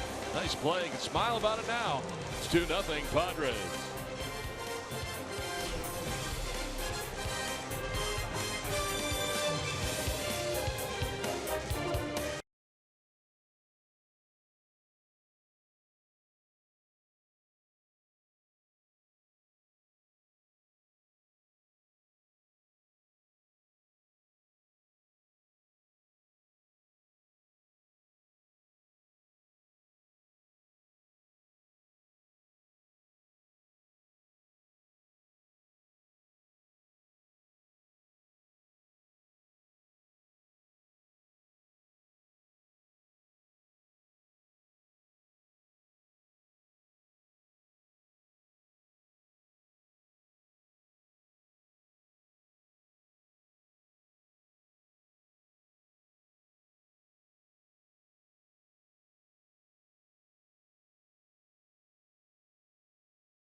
On the bench after that hot smash up the middle, we just got done talking about the path in between home plate and the pitcher's mound.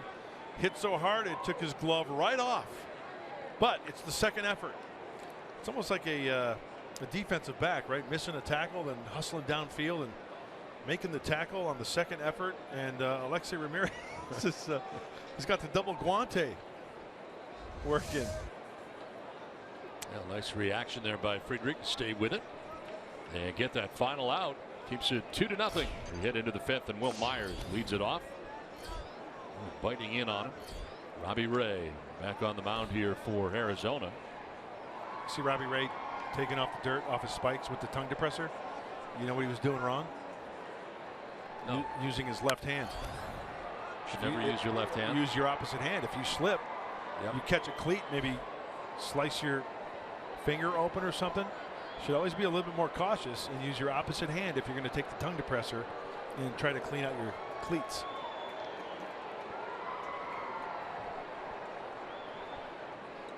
Myers has been on twice tonight, a walk and a single. So like when you snap, you got to remember which hand to snap with. I mean, you don't want to break something with your pitching hand. I always use the bat. I would never hit. I would never hit. You got a weapon. Yeah, that's good. I would never hit anything with my hand.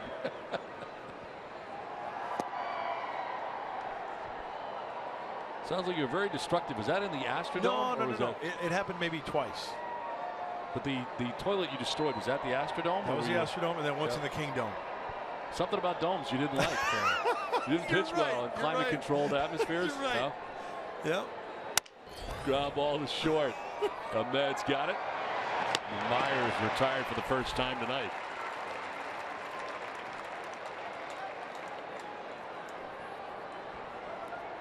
The one at the Kingdome, the center field camera caught me. In fact, Michael Odino, our director, he was, I think, our third base camera guy in the Kingdome. Really? Yeah. But it was the center field camera that caught me because the entrance into there was a big room beyond the dugout. The doorway was in the middle of the dugout. So I went right to the bat rack.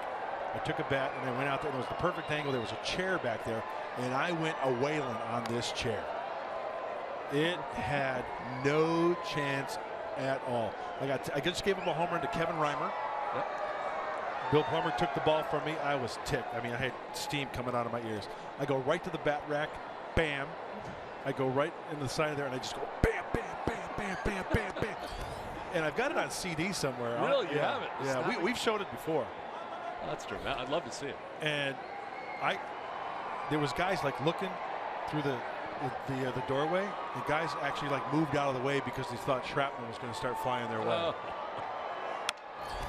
Driven in the air to center field for Kemp. Back goes Owings to the warning track at the wall. That ball is gone. Home run for Matt Kemp, the straightaway center, his 11th of the year, and the Padres take a 3-0 lead. Now Matt Kemp, his second hit of the night, and this one out of the yard to center field. Well, do you see maybe a trend for Matt Kemp? Because tonight, after the strikeout in the first, the single in the third, the opposite way, and he stays on this pitch. Well, he goes down and gets it, and it's where that ball changes direction above the yellow line there. That's a good-looking swing from Matt Kemp. Yangervis Solarte fouling it off to the right. Matt Kemp puts the Padres on top 3-0. Powering up. See where it hit, how close to this yellow line it really was. Yep. A foot. You can see it change direction there. Now a drive to deep left field for Solarte, and that is gone. Back-to-back go the Padres in the fifth inning. First Matt Kemp, and now Yangervis Solarte. Padres take a 4-0 lead.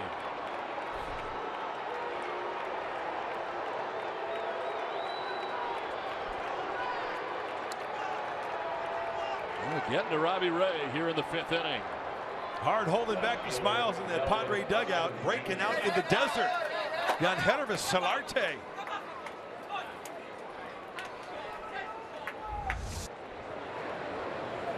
Cuidado! Piece of Mojado.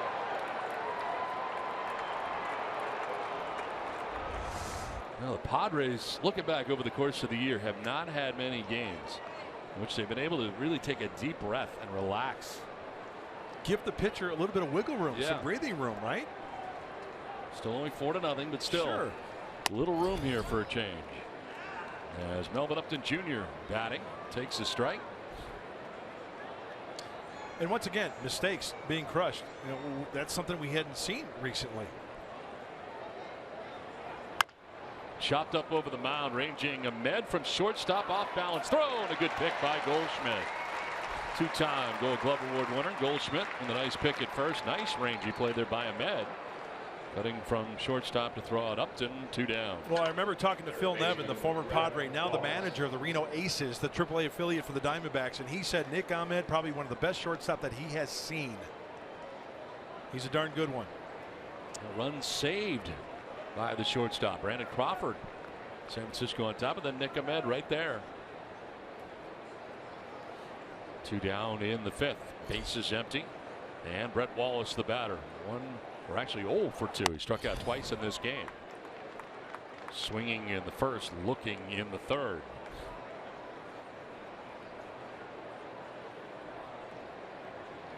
Well, Matt Kemp started it, and then Solarte.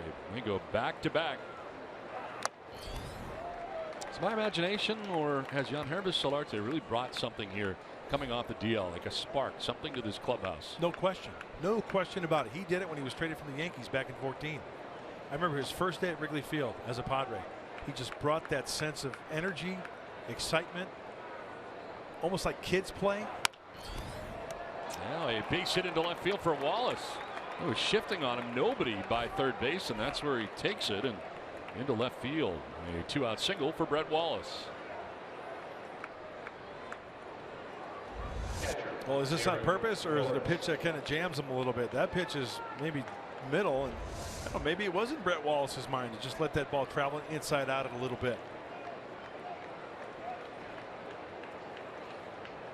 Well, heading out there to make the change is Chip Hale here, as Dominic Leone, who was just called up, looks like he may be coming in here for the Diamondbacks. Pitching change in Arizona with the Padres on top 4-0.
Sports San Diego presents Padres Baseball, brought to you by Sycuan Casino. Sign up for the new Padres Club Card today. By Sony, the leader of 4K Ultra HD. And by Mercury Insurance. We're on a mission to save you money. Log on to mercuryinsurance.com today. We welcome you back to Chase Field in Arizona, where the Padres have a 4-0 lead over the Diamondbacks with 2 down here in the 5th inning. Matt Kemp and Jan Hervis Solarte going back to back in this inning. Entered first in Brett Wallace, and Derek Norris batting here with 2 down in the 5th. And he'll take a look at strike 1. Well, this pitching change is brought to you by El Cajon Ford. Dominic Leone into the game here now for the Diamondbacks, just called back up to the Diamondbacks. One of the many roster changes that we saw prior to the ball game today. They had a cluster of changes to their roster. I mentioned it earlier. Bracco third time, Leone the second time up for the Diamondbacks from the minor leagues. Hey, that's getting to know the pilots and the flight attendant crew very nicely from Reno to Phoenix. Back and forth. Red Wallace at first, and a foul to the screen. Hitting mistakes. We talked about that, where the Padres have to start capitalizing on this. On the left, Matt Kemp on contact right down the middle. Maybe a ball's width out from the middle of the plate, and then Yangervis Solarte getting extended from the right side.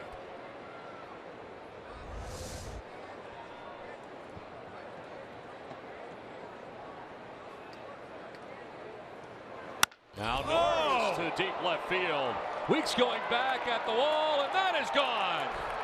2-run home run for Derek Norris, and the Padres take a 6-0 lead. Third home run of the inning for San Diego.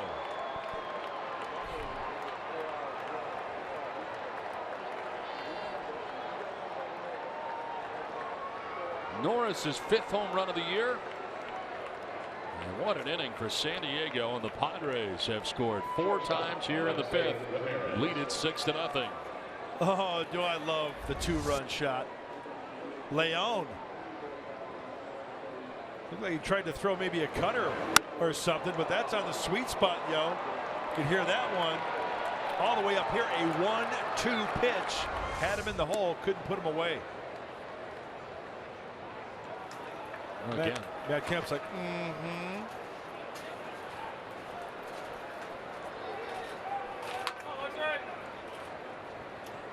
Well, Alexei Ramirez trying to keep it going now. Now 0-1. Reaches out, lines it down the left field line. That will fall fair.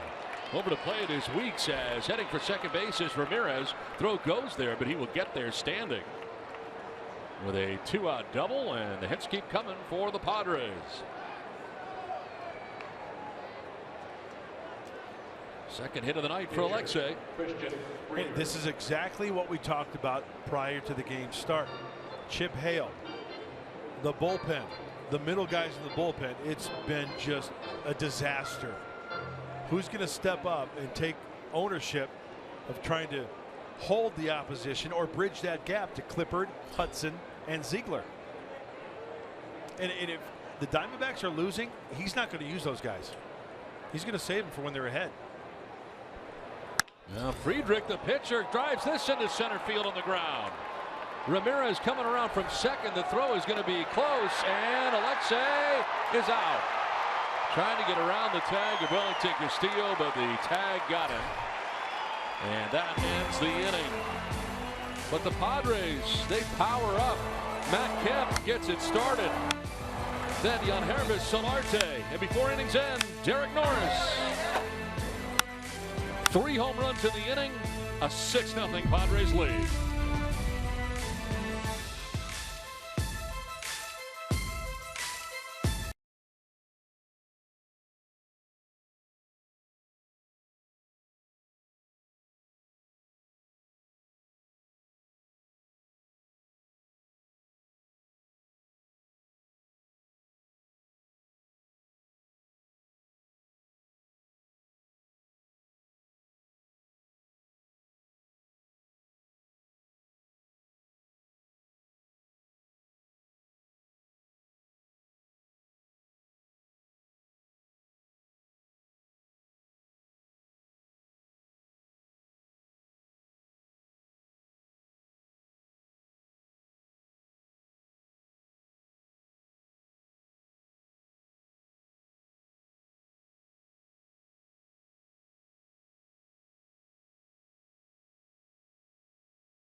The fifth inning back here at Chase Field in Arizona.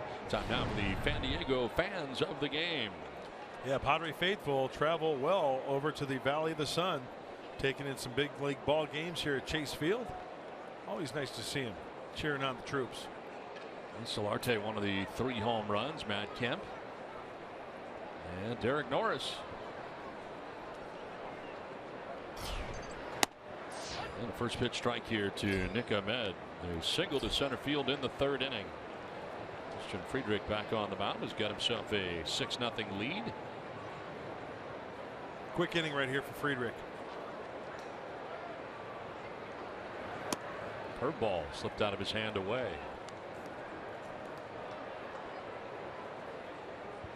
Looks like a pinch hitter has come out on deck in the pitcher's spot, Peter O'Brien. 1-1. And that is wrapped foul over by the on deck circle.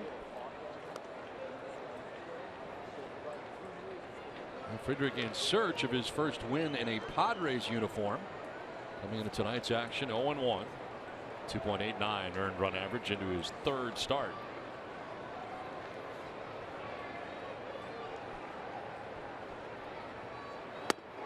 Strike 3 call. Good pitch. Froze him right on the corner.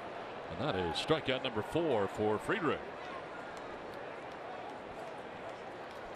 Be aggressive. Put him away early. When you got 2 strikes, yeah, either the fastball or the hammer. Great location down and in. Frozen pizza right on the inside corner. Peter O'Brien pitch hitting here in the 9 spot for the pitcher, Dominic Leone. Leone will be charged with a run of his own. Starter Robbie Ray touched for 5 of the 6 runs that the Padres have in the game.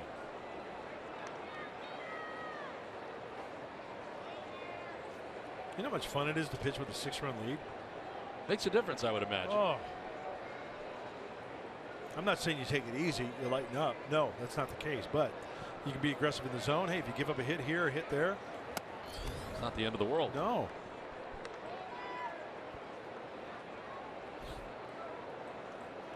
How much of a difference does it make to be in the 5th inning and realize you need to go 5 to be eligible to get a win when you have a 6-0 lead? Does it change anything in your mind? No, I think it's something that pitchers, I mean, maybe in the back of their mind they know that, you know, once they get 5 in with the lead, it's a good thing. But I'm not thinking, if you're thinking that, oh, I got to go 5, I got to go 5. I got to get through this. Yeah, no, you it doesn't can't, happen. You can't think that. Just let it happen. You're in the zone. Second baseman. You're making good quality pitches. Don't even think about that. That's something you can't worry about. Now back-to-back K is all good so far here for Friedrich in the 5th.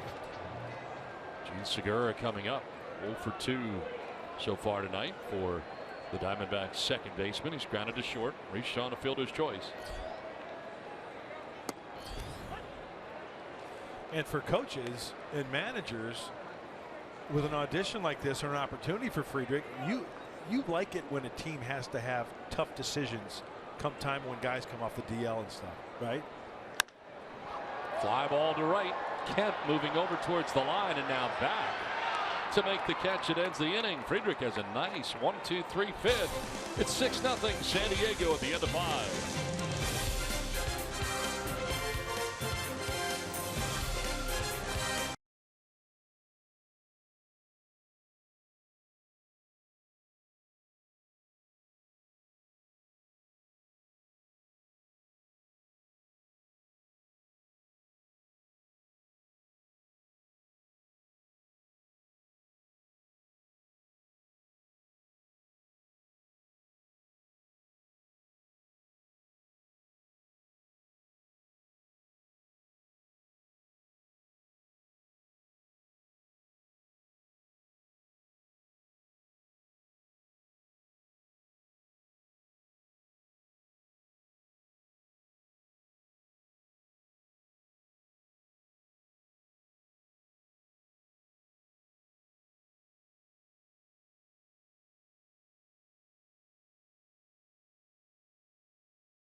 Half of the 6th inning.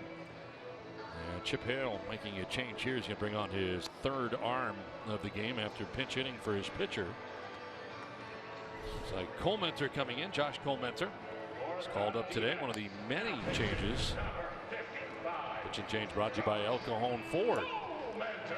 Well, Josh Colementor could be one of those guys who's a swing guy out of the bullpen. We've seen him start many times for the Diamondbacks. And with this game, still plenty of baseball left, but for a reliever like this, he's got to maybe treat it as a start. Maybe give him 2 or 3 innings and try to hold the opposition. Dominic Leone left after a 3rd of an inning. Gave up 3 hits and a run. No walks, no strikeouts. The starter, Robbie Ray, on the hook, gave up 5 of the 6 runs that the Padres have in this game. Top of the order, John Jay leads it off and lifts a fly ball to shallow left center.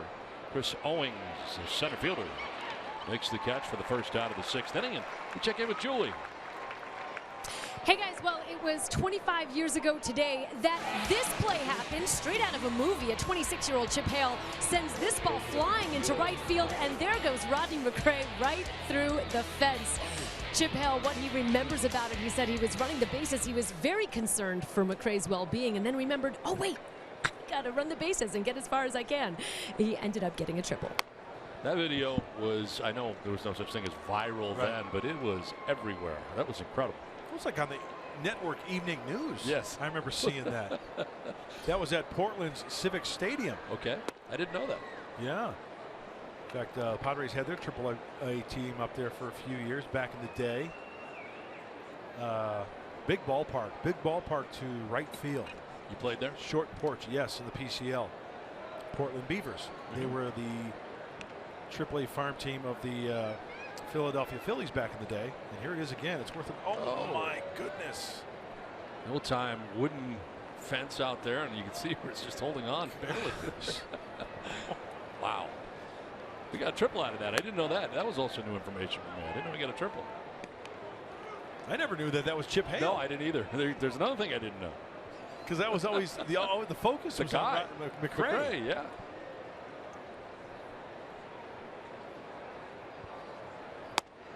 On the outside corner, full count now to Myers. Now, thank goodness that fence had some move to it and give and broke the way it did. I mean, my goodness, if that was imagine it splintered, or if it was like a wall. Ball 4, and Myers down to first base. 2nd walk of the night for Will Myers. 3rd time that he has been on base.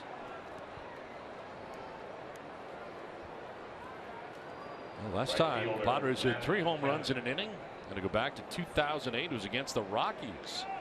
Kevin Kuzminov, Jody Garrett, and Brian Giles combined back in 2008. So it has been a while.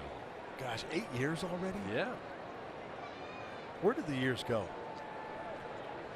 By pretty quickly. 1 out, 1 on. Matt Kemp. Like sand through the hourglass. So are the days of our lives.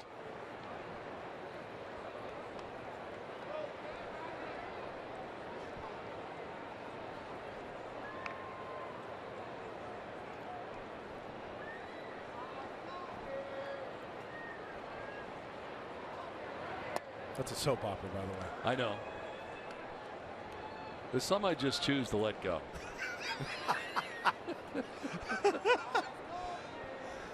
That's okay. I knew the reference. That's okay. But there was nothing I could really add. That's quite all right. 2-0 to Kemp. And he's taking for a strike. It looked like it was a little bit low. Yeah, Josh Colementor is not a hard thrower, but he's got that straight over the top delivery coming out right at the top of the hat. Kind of bends over towards the first base line. And the old Iron Mike. Remember you go to the hitting cages? And they have that iron arm that goes right over the top, and it's got the spring on it. Yep. Remember? That's called the old Iron Mike. And that's the type of delivery that Colementor has. He is right over the top. Yeah. Came off the DL, right shoulder inflammation prior to tonight's game. We got a game break coming up. Red Sox, Blue Jays from Rogers Center.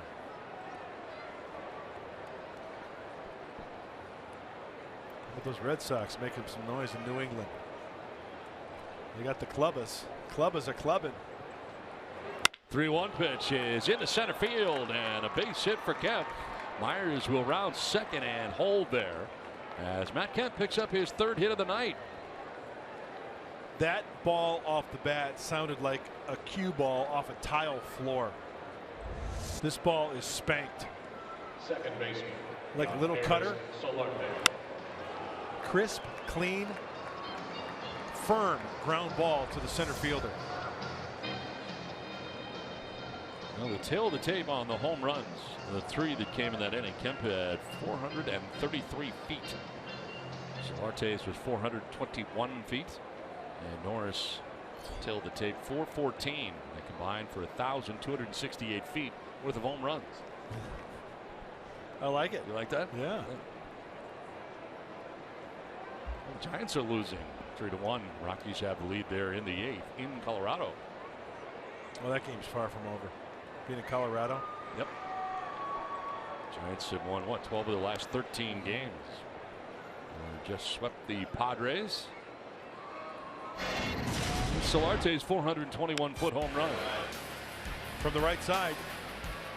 You know, we always talk about left-handed hitters liking the ball down and switch hitters from the right side liking the ball up. I'm not saying that for everybody, but it seems to be that's one of the trends you see. I'll tell you what, Jan Hervis really got on top of that high pitch. Would you say he is more powerful from the right side than the left side? Or does it make a difference with Jan Hervis? You know what? He's had more home runs, obviously more at-bats from the left side. But I haven't seen the power like this recently since he's been a Padre from the right side. High fly ball to deep right field, down towards the pole. Yeah. It is back, and it is gone. Jan Hervis Solarte, a 3-run home run, his 2nd home run of the night. And the Padres open it up and lead it 9-0. Welcome back, Jan Hervis Solarte.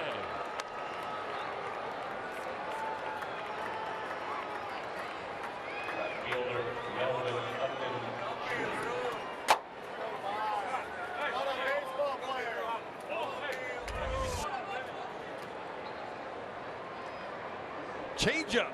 Went out, got it. The 1-1. Another Cuidado. Piso Mojado. The only question was fair or foul down that right field line, and now Upton into right center field with a ringing single. And right now the Padres feeling it at the plate. Diamondbacks pitching has not been a mystery tonight.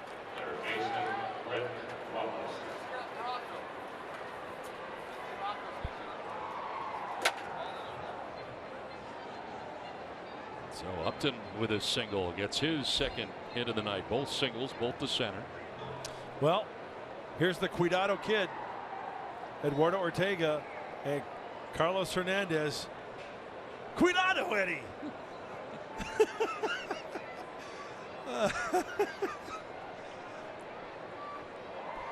I love those guys.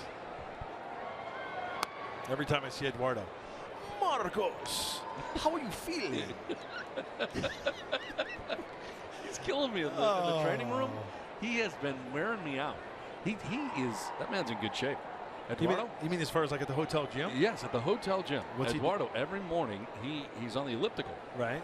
And he is a tremendous, he's in tremendous shape right now. He's lost like 34 pounds in the last, since the offseason, he said, and he is working out hard. Yeah. And he's throwing this thing in now where he's punching while he's running. Really? And it's like he's going to be the heavyweight champion of the world, I think. Yeah. His new nickname should be Flacco. Skinny Eduardo. Yes. I'll tell you what, too. He went with me to Mexico City. We did the exhibition game down there. He's a rock star. Oh, yes, he is. He is huge. Yeah. Rightfully so. He's Absolutely. the man. We're lucky to have him. Brett Wallace will take a pitch inside, and it's 3-1 now to Wallace. And of course, Carlos Hernandez, an integral part of that 1998 team that went to the World Series with Mark Sweeney and Kevin Brown, and we can go on. Wally Joyner, Ken Caminetti, Steve Finley.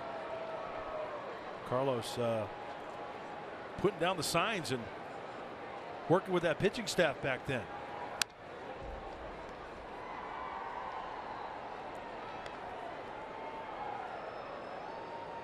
Outfield straight away here for the Diamondbacks as Coleman's are out there right now. Now in the pen, Delgado warming, right-hander for Arizona.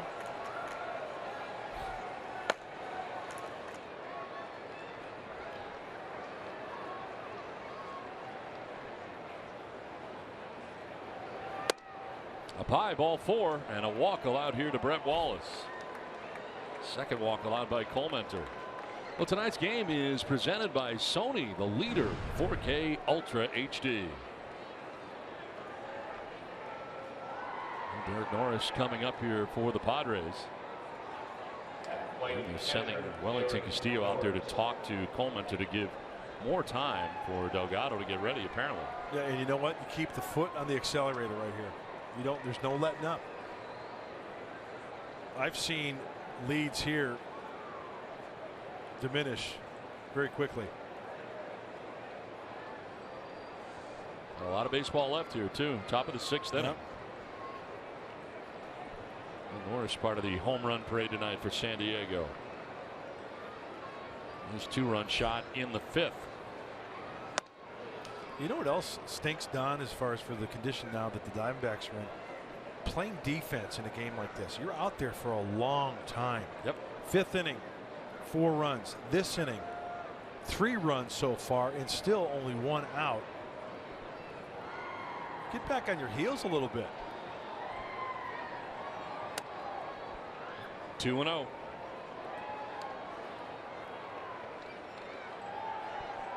Start checking out your gloves, looking at the stands, seeing if your passes are here.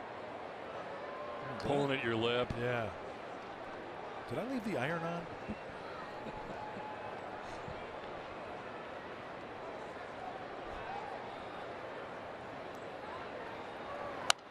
Fouled back by Norris, jumping on that 2-0 pitch. 2-1.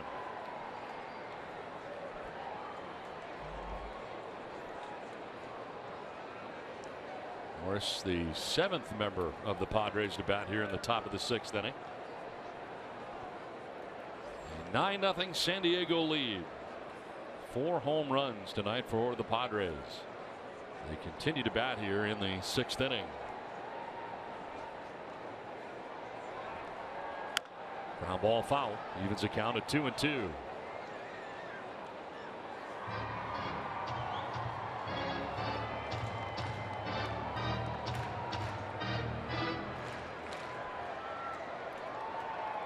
Kemp, a 3-hit night, including 1 of the home runs.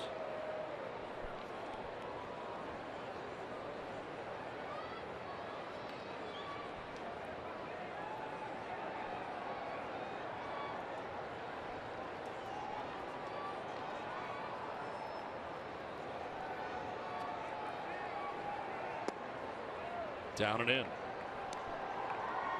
So a full count here. Runners at 1st and 2nd. Still 1 out in the inning. Cesar Vargas will start the middle game of the 3-game series.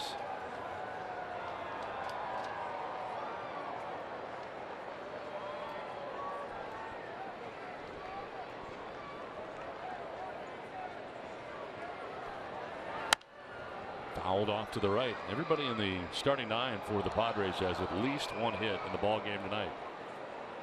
And you got Matt Kemp leading the way with 3.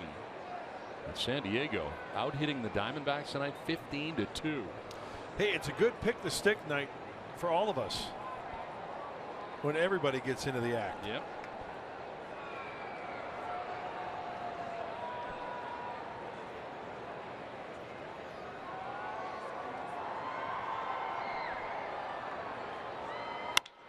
To center field. Owings going back, and over his head. It'll one-hop the wall. Melvin Upton Jr. is coming around. He will score, and the Padres make it an even 10-0. Derek Norris on his 2nd hit drives in another run.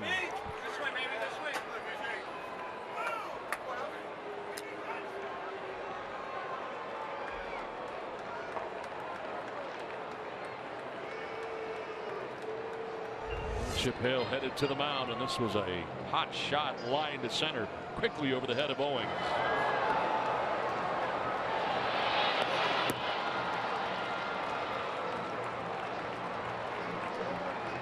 So another pitching change here now for the Diamondbacks with the Padres on top 10-0.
Arizona, 10-0 Padres. Baseball Night in America returns tomorrow with the battle between the Dodgers and the Mets. It's all tomorrow at 4 p.m. Pacific, only on Fox, or watch it live on Fox Sports Go.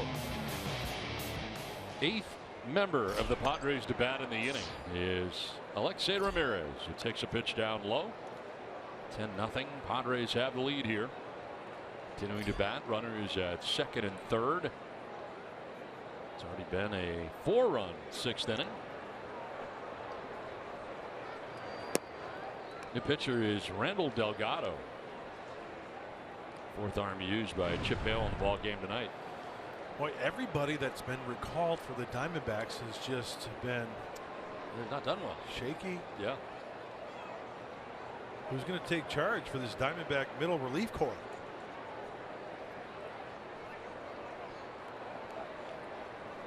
And believe me, with all the apps these days, MLB.com, great app, you got to have it. There are guys in AAA watching this game and knowing what's going on. And I guarantee you. To left field. In comes Weeks, and he'll make the catch. Remaining at third base is Brett Wallace, and that's the second out of the inning. There's talk in those clubhouses. Oh, yeah. Hey, are you next? Hey, did you see what Cole Mentor did? Hey, did you see Leon? They're talking about it in Reno. And Cole Mentor responsible for the runners at second and third. Wallace at third. Norris at second. So he is looking on here, wondering what his fate will be. Christian Friedrich, the Padres pitcher, batting for the 4th time tonight. Single to center field his last time up. How about Jan with the samurai hairdo? Yeah. Chopped up over the mound. Segura on the backhand plants and throws and gets Friedrich and ends the inning. Well, the Padres have 4 home runs. The second home run of the night for Yangervis Solarte. It's a 3-run shot, and the Padres now have a 10-0 lead.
All right, Mike, thanks very much. Play along to the bottom of the 6th inning here. A long time for Christian Friedrich to get back on the hill, but he is there. After the Padres had 4 more in the top half of this inning. And Friedrich has himself a 10-0 lead.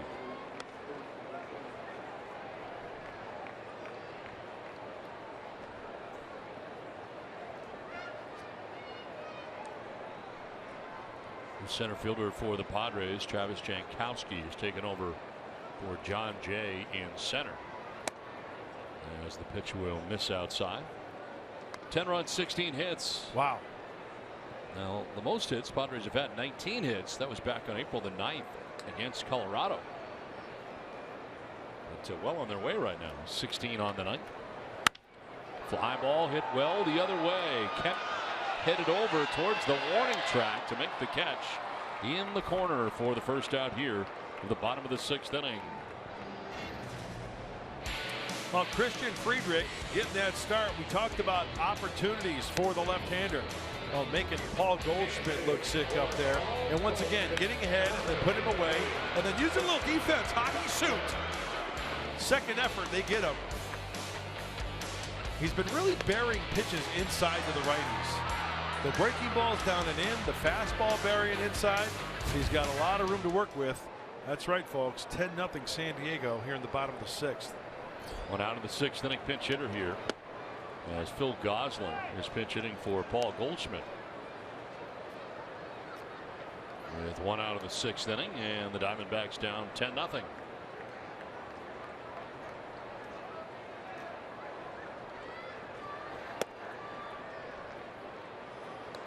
There's Travis Jankowski now in center field. John Jay getting the rest of the night off.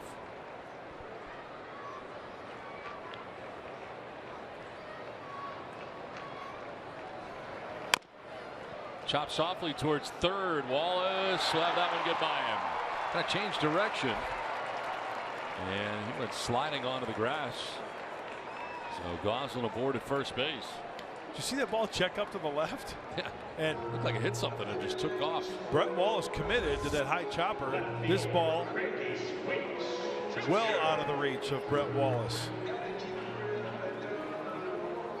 So an infield hit for Goslin. Pinch hit at that with 1 out, 1 on. And Ricky Weeks Jr. coming up. Goslin held on by Myers at first base. Third plate appearance of the night for Weeks. He is grounded out to short and walked.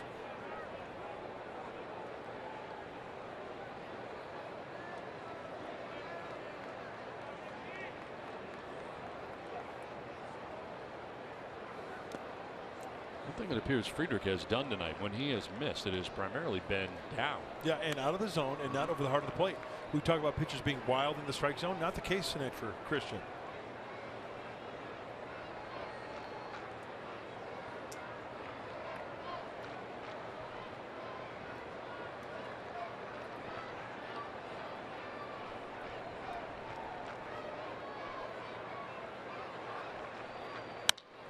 Fly ball center field. Jankowski going back shy of the track to make the catch for the second out of the inning. It's time now for the Cholula flamethrower. No, let's check it out. Left-hander Christian Friedrich on the hill for San Diego. 91. It's hot enough. I like that. Nicely. Mild hustle. I like it. I like it a lot. 2 down, runner Easy, first. easy on the boiler. Yes. Why are you looking at me when you're saying boiler? Pitch in there for a strike to Wellington Castillo. I'm glad you don't travel the pointer, by the way. Yeah.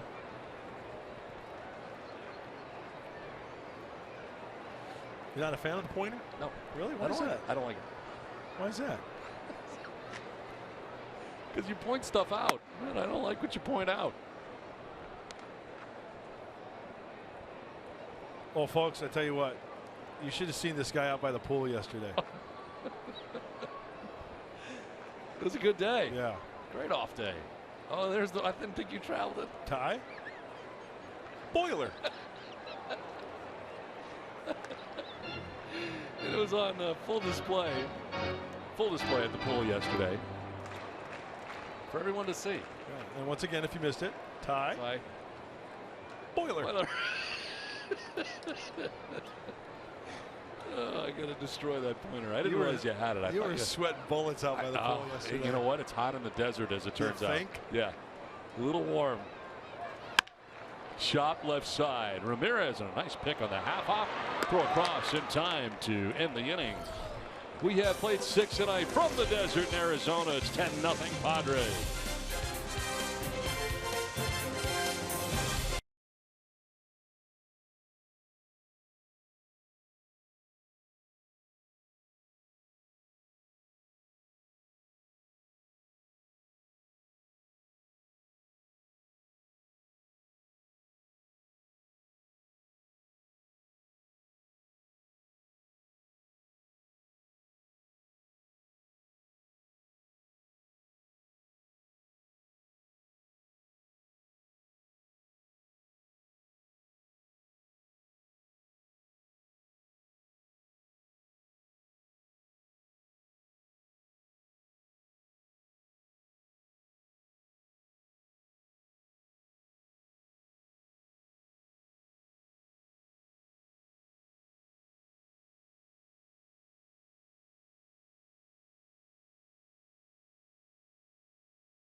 The Harris game summary, and the Padres have powered up in this game. Matt Kemp homering.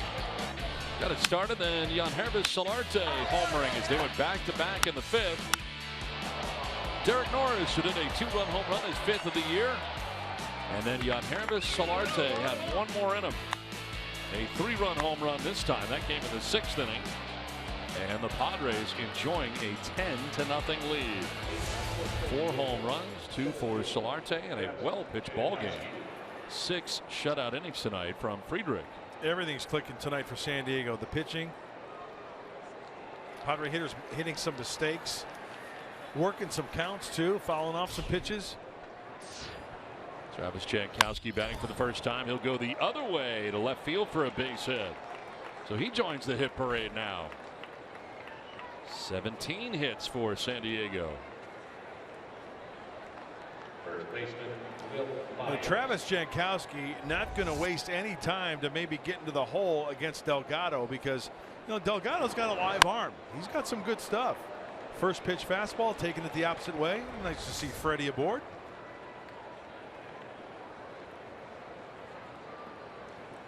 Loved it when Travis first got called up to the big leagues and had his family here and had a nice interview with his mom. Of course, very proud, but told about the story when he was a kid. He just started calling him Freddie. I wonder what that was about, because every time you see him, you yell Freddie. Yeah. And I thought maybe you were confused because I knew he was Travis Jankowski. Yeah. I don't understand why you were yelling Freddie at him. Now I know. Yeah. Love that kid.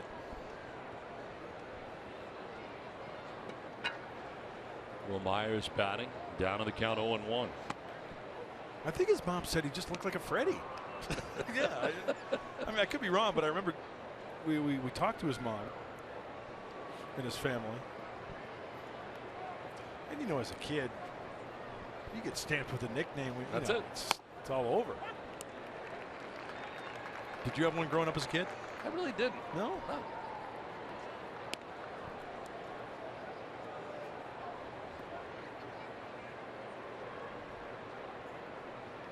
Kids call me things. Right. Porcilio, Armadillo. Dan. Get that? No, I get that as an adult. Hey, new right side. As Phil Goslin had pinch hit for Goldschmidt, he goes in at second base. Chris Herman Takes over at first base now for the Diamondbacks. Gene Segura coming out of the game for Arizona. So the score being what it is, both managers taking advantage here and giving some guys some time off. There's a liner foul out ahead. Was Will Myers. I'll tell you what, the Diamondbacks really like Herman. Chris Herman. You can pretty much plug him in a lot of different places. That's one of the values that he has. Cool. Catcher, first base, right field, center field. Myers with a swing and a miss, strikes out, heads towards the dugout with the first out here of the 7th inning. Eduardo Delgado came into the game last inning. Still in there, getting the first out here of the 7th.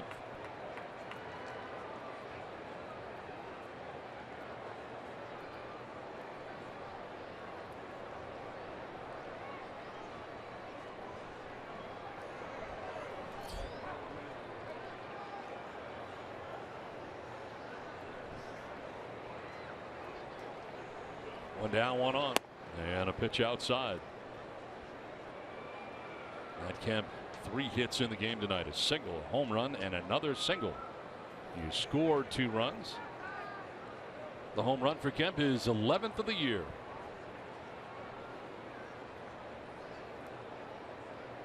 Padres out hitting the Diamondbacks 17-3.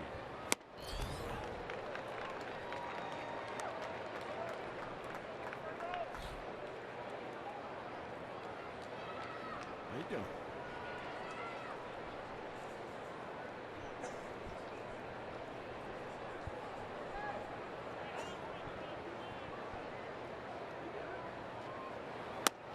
Strike on the outside corner, and it's 1-2. Kemp now, Solarte waiting on deck with 1 down here in the 7th.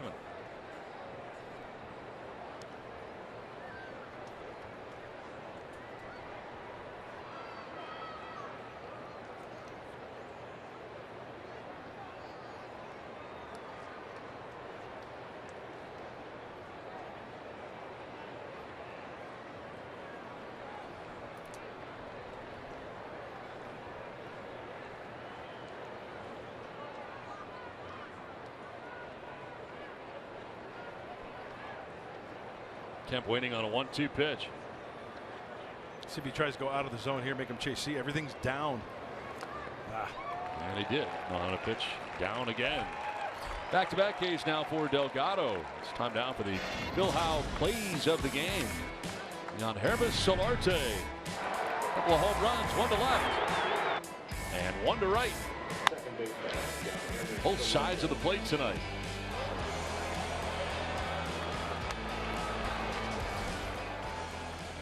Recent players did home run for both sides of the plate for the Padres. Solarte tonight. Chase Headley, 2 different occasions. Yasmani Grandal and Bill Bradley. And Solarte tonight 2 for 4, and those home runs you saw. It's also fly to right, popped out to second base.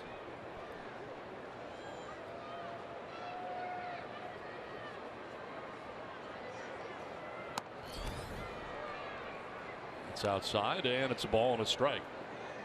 Top half of the 7th inning, leadoff single for Jankowski. A back-to-back strikeouts for Delgado of Myers and Kemp.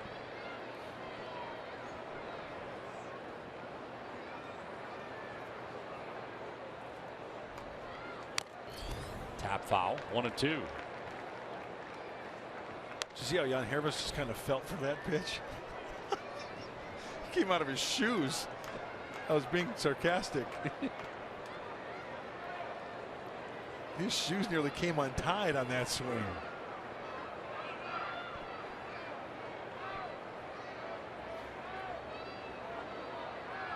It's going Barry Bonds with the.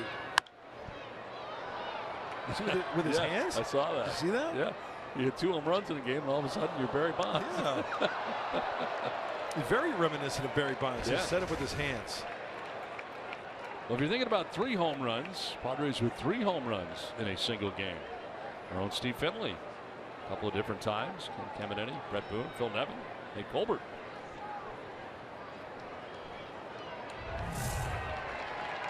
One-two pitch. Popped up.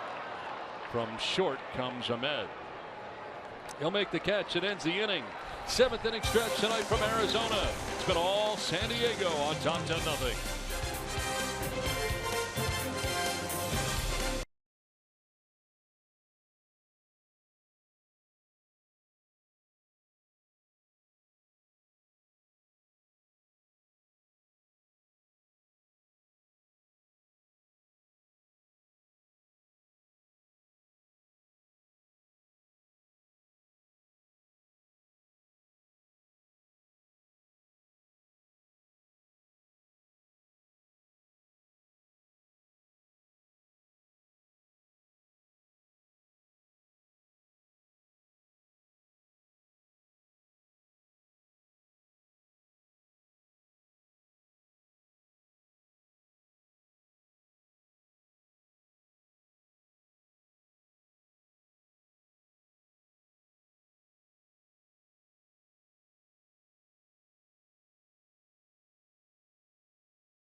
Diamondbacks. It's time now for In the Driver's Seat, brought to you by Kia.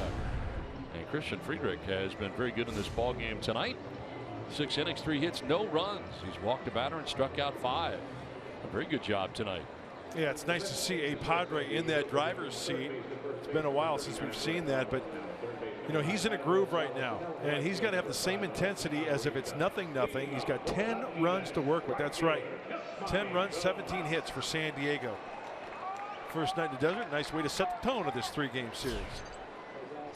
Padres have some defensive changes in this inning, getting some more guys some time off. Matt Kemp coming out of the game now for San Diego as Yasmani Tomas leads it off here in the bottom of the 7th inning.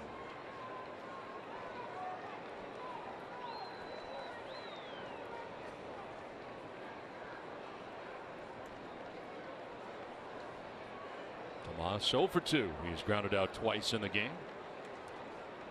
And he takes strike 1 over that outside corner. So you now have Amarista now in right field for Matt Kemp. Moving from third to first, Brett Wallace, and into the game. The third is Adam Rosales. Strike on the outside corner. 0-2. Tomas, Owings, and Ahmed. 6, 7, and 8 for the Diamondbacks here in the 7th inning.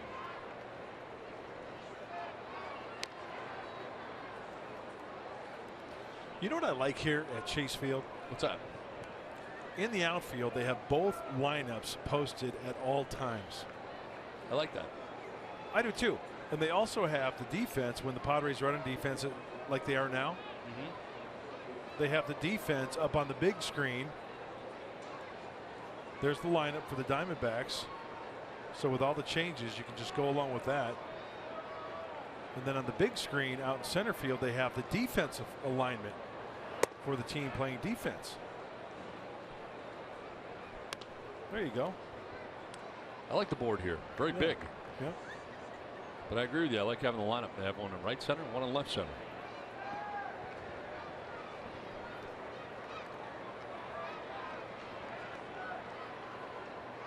One-two pitch. And Tomas hits it high and deep to left.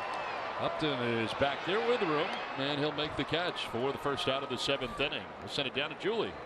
Hey guys, well, one of the things that Christian Friedrich shared with me the other day while we were in San Francisco is that he said he feels like he's kind of still in college, because in college you have more days in between starts. He's had on average 7 days in between his starts, now his third. So, because if you factor in those 2 off days that we had. So, Mark Grant, question for you, how helpful is it to have those extra days in between starts when you're first making your debut with a different club? Well, it's good, but you have to mentally be prepared and throw on the side to get sharp and stay sharp in your bullpen sessions. If there's extra time, you take it upon yourself as a pitcher to get ready mentally and physically. So good question, though, Julie. Thank you very much. Could you be too strong coming back? Absolutely. Yeah. Absolutely. Some guys will throw twice in between starts if there's a day off. It may be a rain delay, whatever, or a rain out, whatever the case may be. And you know what? You get in tune with your body, too. I mean, these guys have been around. They've been playing professional baseball for a long time, so they know what they can and can't do to be ready to go and answer the gun, answer the bell. Saw Luis Perdomo warming in the pen. Yes. Expos. I love that. Going old school. You know, I hope they get a team back. I would love to see him get a team back. I like going there. Loved it.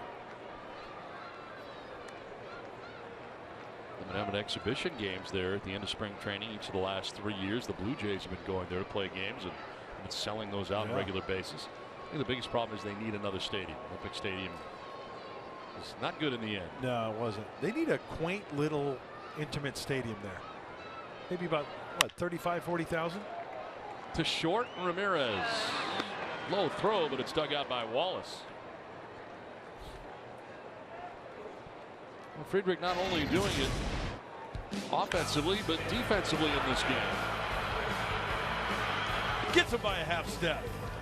And now, you know, the ball took the glove off the hand. If he throws that ball, or if he throws that glove at the ball purposely, that's a 3-base error. And Alexei Ramirez comes off the field with Dos Guantes. He's also got himself a base hit in this game, pitching a shutout through 6 2/3 innings. And then a pitch outside for ball 1 to Nick Ahmed.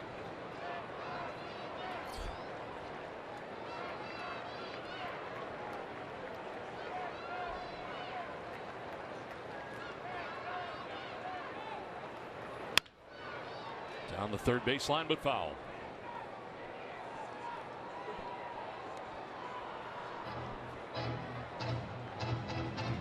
I heard a rumor earlier today, I don't know if it's true or not, that I may have the opportunity to work with Bob Brenly tomorrow. Oh, how excited are you? So fired up for that. I'll bet you are. Because you won't be here.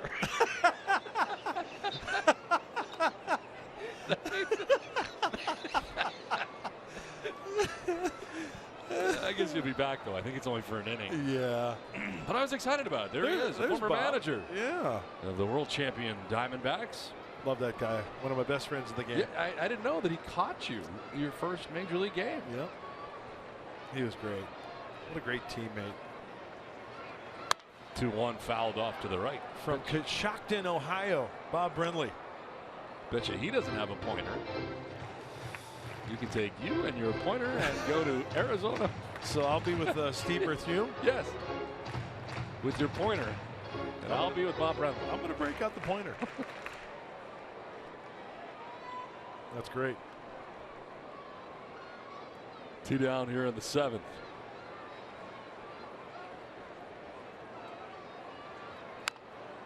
Grounder foul. This is my favorite part of the show.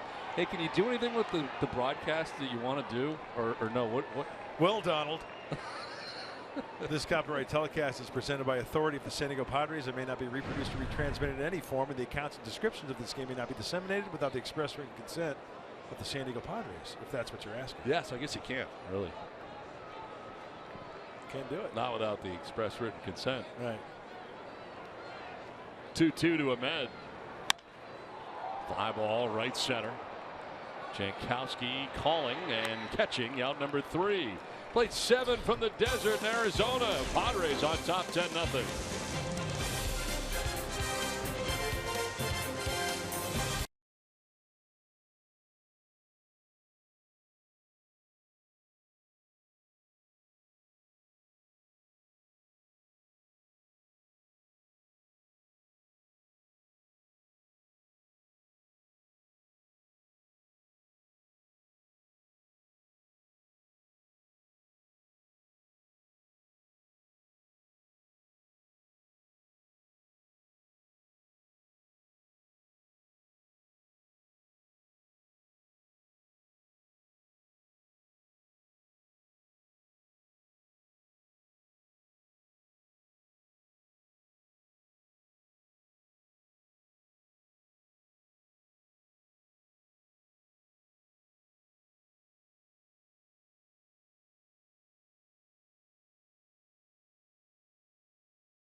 here at Chase Field, and some Padres fans enjoying themselves here tonight with the Padres on top 10-0.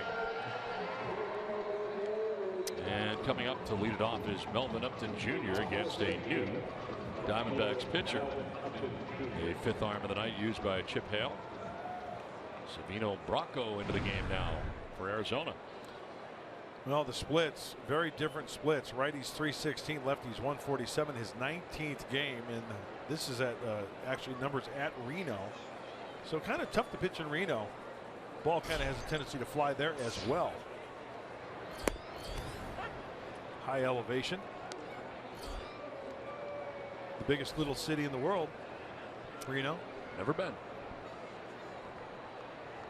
Dude, you've got some exploring to do. I guess I do. You've listed like 4 places, and I've never been to any. Never been to Portland. Never been to Reno. I don't get out much. Pitch is a strike over the outside corner. Michael Bourne now in center field for the Diamondbacks. Chris Owings' night is over. Firm fastball from Bracco. A little slider to go along with that. This is sent out towards right center field. Tomas on the run will get there. Shy of the warning track as Upton retired. First out of the 8th. I'll bring up Brett Wallace. First baseman Brett Wallace. Of all the relievers we've seen in this game, Randall Delgado doing the best job for the Diamondbacks. Went an inning and 2/3, gave up a hit, struck out 2, but quieted the Padres offense. Starter Robbie Ray charged with 5. Dominic Leone 1. And Josh Colmater 4 of his own. So tough night tonight for the Diamondbacks pitching staff. And a great night for the Padres offense. Hessler warming in the pen right now. Saw Perdomo up last inning, but he now has a jacket on.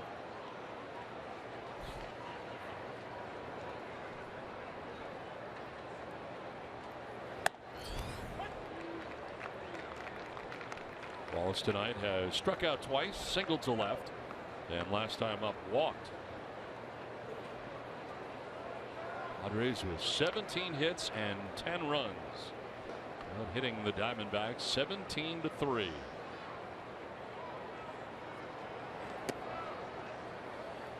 Well, you know the publication Baseball America. Sure do. You know they always rank everybody in the minor leagues and then according to organizations. Well, a good sign for Savino Bracco. He was voted by Baseball America 2016 as the Diamondbacks pitcher with the best control. So that's a good sign.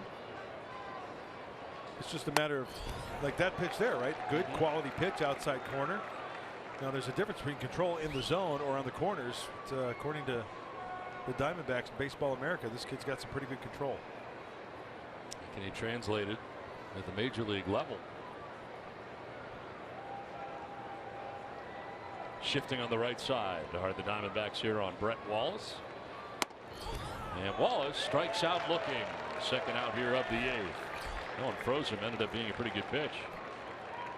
In honor of Memorial Day weekend, Fox Sports Supports is proud to team up with emerging vets and players dedicated to ensuring our nation's warriors can be as productive off the field as they were on it by joining combat veterans with former athletes to form a common bond over dedication and teamwork. Visit foxsportssupports.com to learn more. And as this Memorial Day weekend approaches, let's not forget what it's all about. The people who paid the ultimate sacrifice for our freedoms. That's something we actually should remember every day, but especially this weekend. 2 down here in the 8th. Well said. As Derek Norris will take a pitch up high. We'll start this weekend here in Arizona, and on Monday and Tuesday we'll be in Seattle as part of this 3-city tour for the Padres, starting in San Francisco. Have you been to Seattle? Yes, I have. Have you? Many times.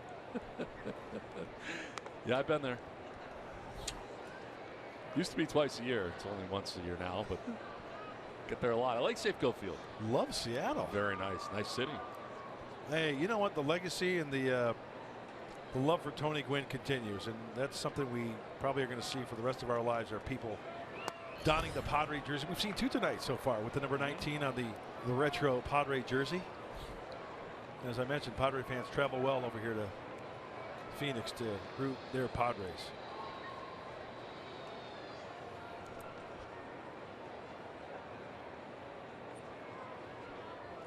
Norris ahead here, 3-0.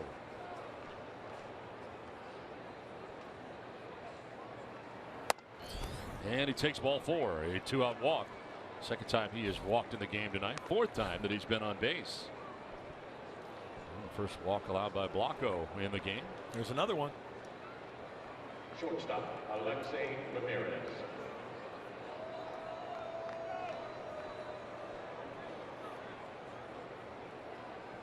Two down, Norris at first, and Alexei Ramirez coming up. Single and a double on his resume tonight.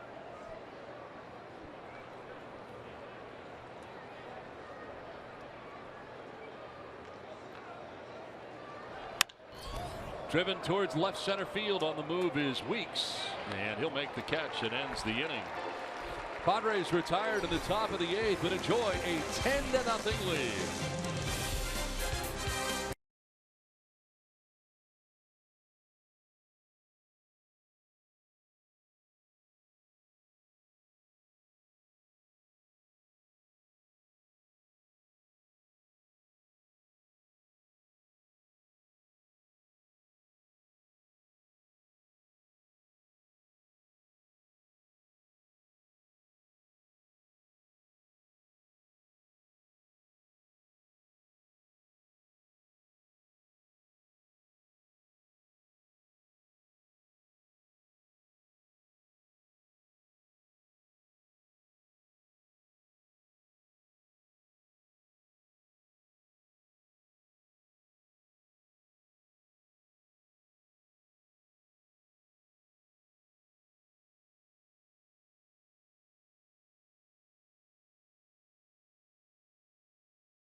Fox Sports San Diego presents Padres Baseball, brought to you by Tough Turtle Turf, the industry's only lifetime turf. By Petco, your complete pet store.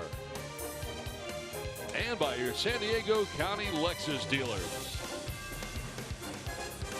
Back in Phoenix, Arizona, where the Padres and Christian Friedrich have a 10-0 lead. Friedrich done after 7 shutout innings, 104 pitches in this game. And now into the game for the Padres comes Keith Hessler, new batter entirely, in fact, as Hector Sanchez also now doing the catch. He goes out to talk with him. Well, the last time Hessler was out there, we recall he was in San Francisco, a couple innings, and got roughed around. 5 runs, all earned, a couple of walks, gave up a home run. And in a game like this, yeah, pitching coaches and managers talk about to get him back out there to where we've got a huge lead and maybe work on some things, as putting down the signs will now be Hector Sanchez. And nothing better here for Hessler than to have a quick 1-2-3 inning to get that feel back after getting roughed up a little bit in San Francisco. First plate appearance of the night for Michael Bourne, who took over in center field.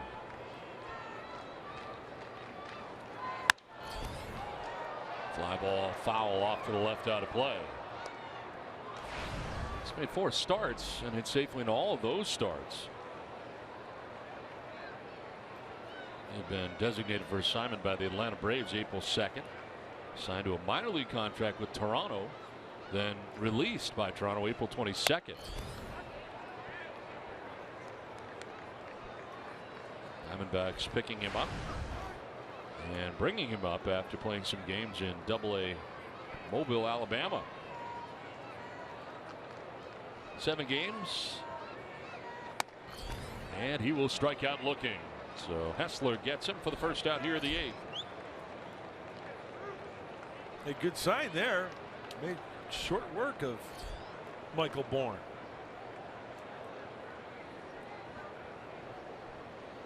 First baseman. It's worth another look. Lefty on lefty, right on the outside corner. Nice frame job by Hector Sanchez.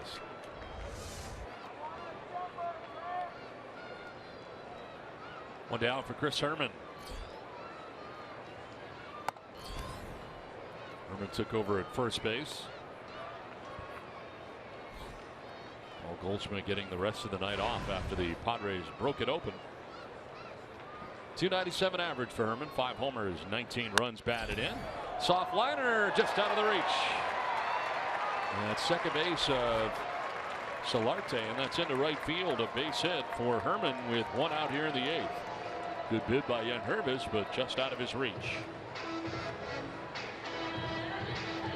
Third baseman, Brandon Drury. Well, Chris Herman will get some starts against tough right-handers. He plays all over. We talked about that earlier. Nice left-handed swing there.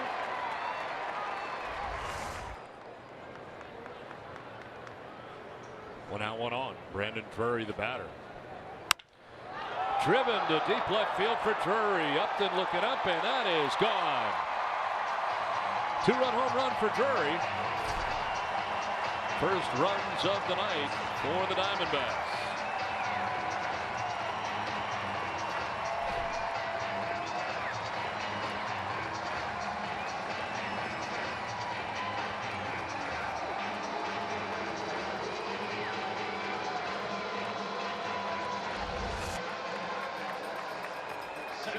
It looked like a changeup down and in because off the gun it was like 81 miles an hour. So maybe a changeup. Leaked down and in. Drury dropping the head on that one. He definitely wanted that one down and away. So a big time mistake right there by Hessler.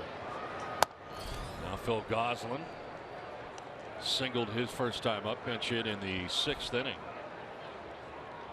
His second at bat here in the 8th.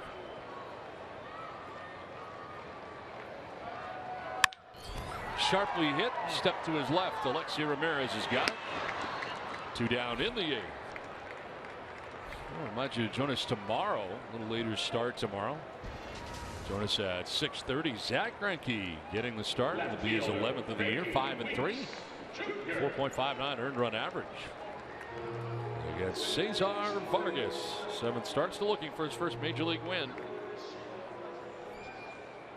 And again, we'll get it started 6:30 with Padres Live. 2 down in the 8th, and it brings up Ricky Weeks Jr.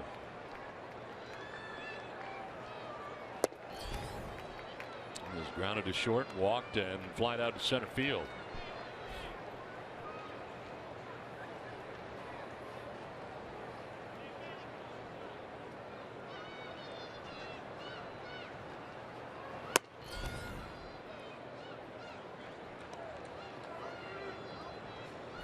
You know how these games, your scorecard can get a little messy. Yep. Which is good when it's on the Padres side. Yep. But we talked about it earlier. And what's great is, you know, we talk about that MLB.com app. Well, I'll be quite honest with you. There are some times when I kind of lose track of some things. And with all the pitching changes, I mean, it gives you the box score, it gives you the pitcher's line, up-to-date stats, so it's really a useful source if you're a baseball fan and you want to keep up with your pitchers or your averages of your hitters. It's a really cool app. It updates everything as it goes. I know you refer to it quite a bit, I notice.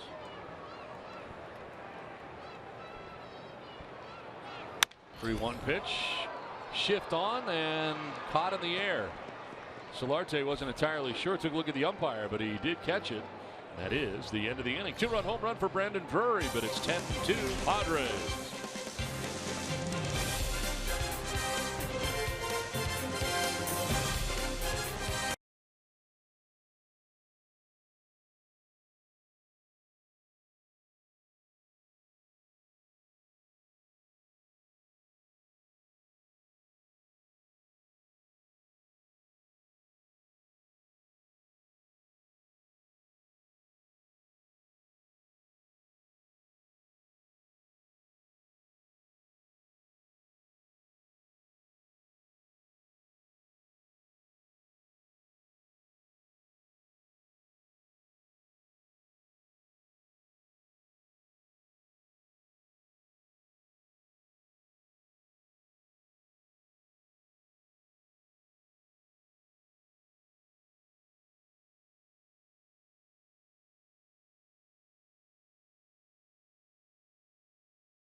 It's been a fun night in Arizona. The Padres on top 10-2 as we head to the 9th inning.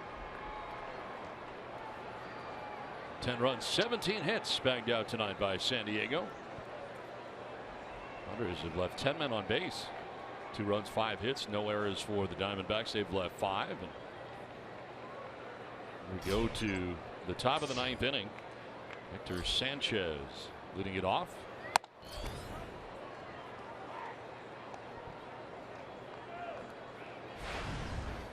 .267 so far, combined numbers for the White Sox and the Padres so far this year for Sanchez.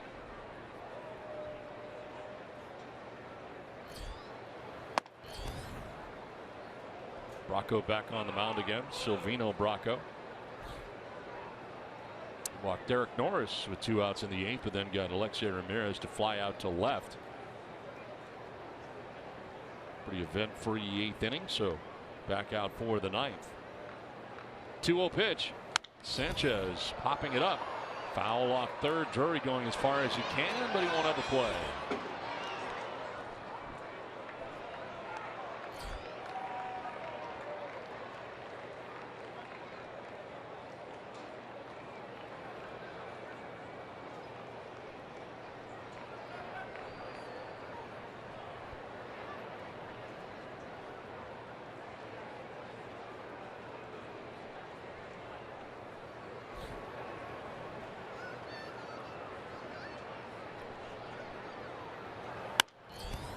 Fouled off again. 2-2.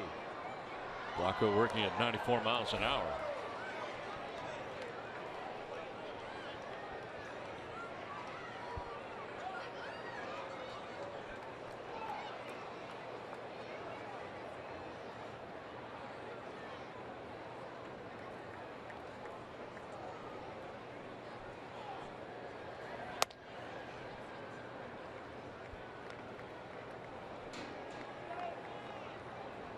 As part of the double switch, Sanchez batting out of the 9 spot.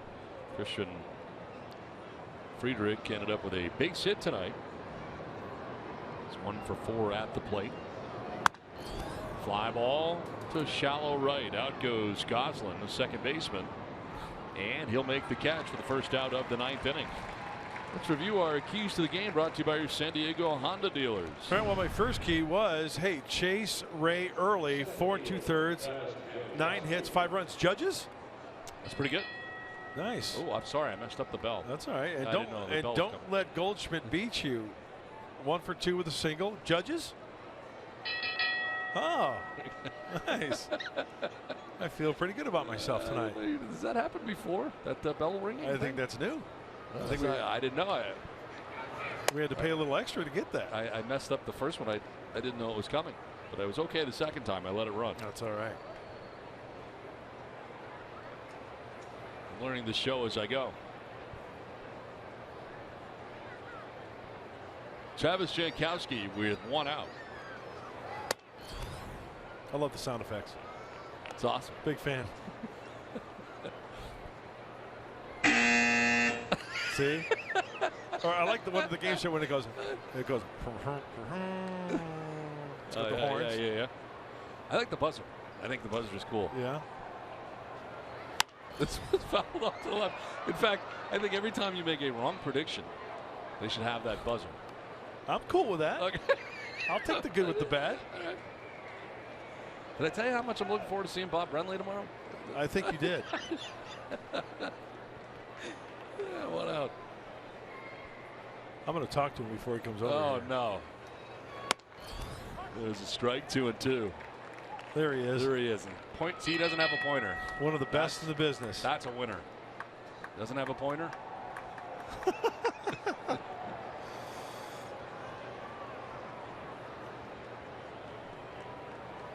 You're so excited.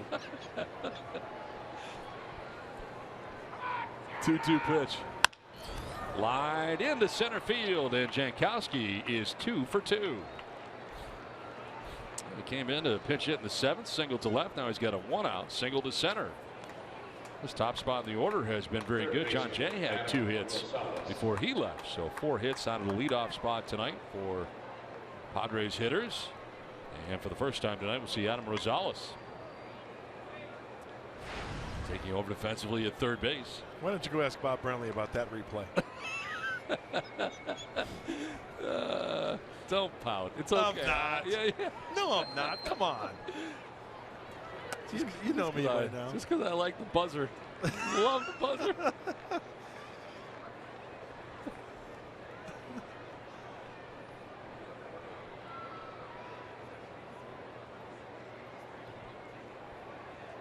Now Rosales batting in the 2 spot where Will Myers was tonight.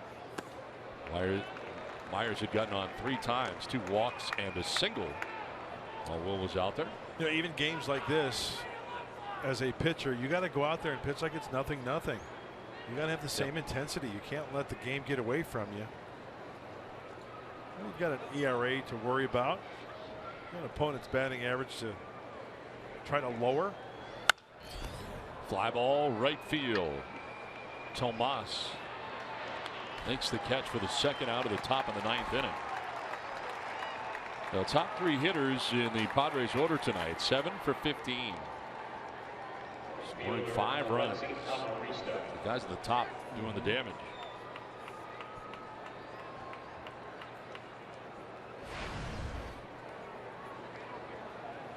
Alexi Amarista batting for the first time in the game tonight. Took over in right field defensively, giving Matt Kemp the remainder of the night off. I'm trying to think back. I have not done all the games, but seen all the games, and I'm trying to think of another night where the Padres had this much room to enjoy the ball game and to get up like this 10-0 as they were. I'd have to look back in my book, but you're right. I don't remember another one. It's always nice. Obviously, you like to have a lot of them, but it's always nice to have a laugher once in a while. I know he scored a lot of runs in 2 games in Colorado. I think 29 runs after not scoring at all at home in that first series against the Dodgers. Yep.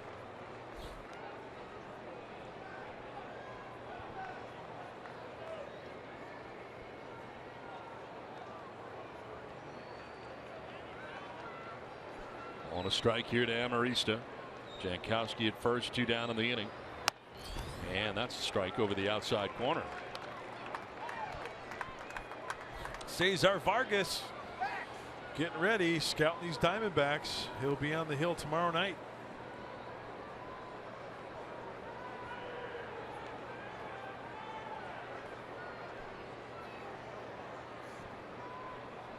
One-two pitch. Elevated. Friedrich started the game tonight for the Padres. 7 shutout innings. 3 hits, a walk, 5 Ks. Best outing of the year for him, no doubt. In line for his first victory in a Padres uniform. And his first major league win since July 13th of 2012. There's a pop-up. Back goes Goslin to the outfield lawn to reel it in and to end the top of the 9th. We hit to the bottom of the 9th. Padres on top 10-2.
All right, well, let's see what you got. All right.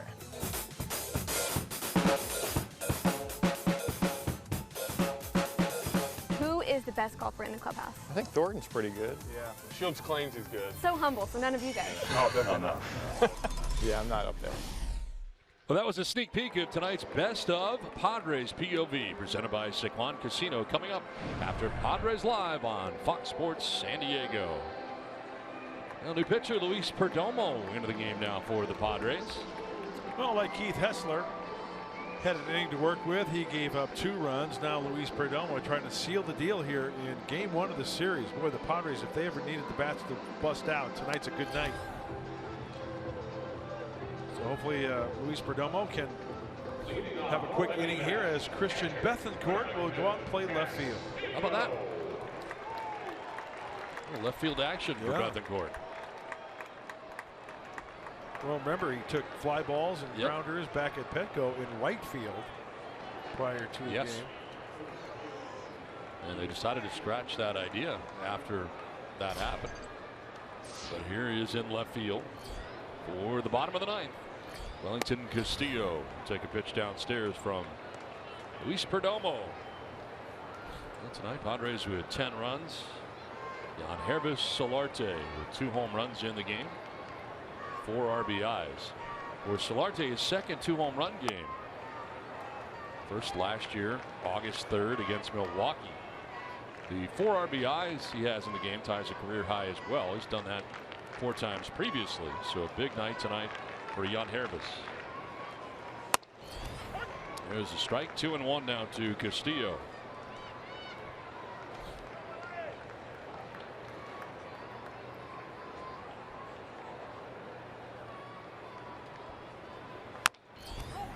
Fouled off at the plate. 2-2. How about Mike Pomerantz tonight picking Yangervis Solarte and pick the stick? Turned out to be a great pick. Looks like he's got a victory.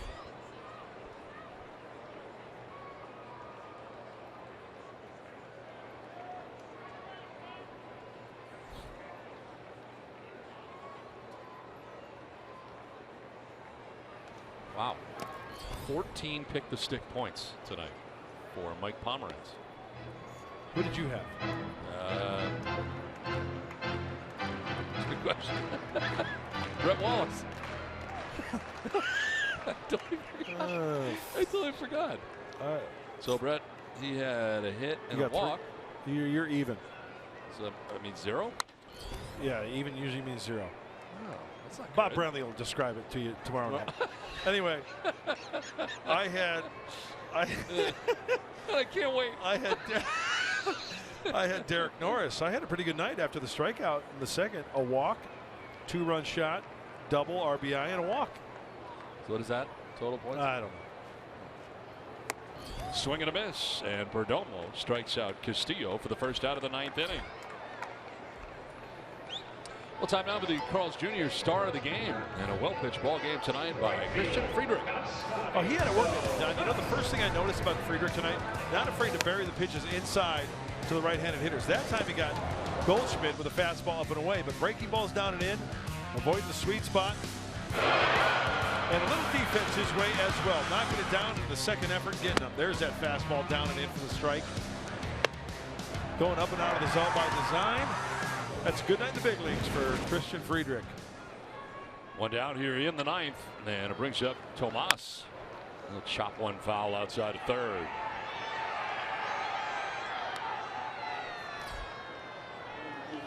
Tomas 0 for 3 in the game.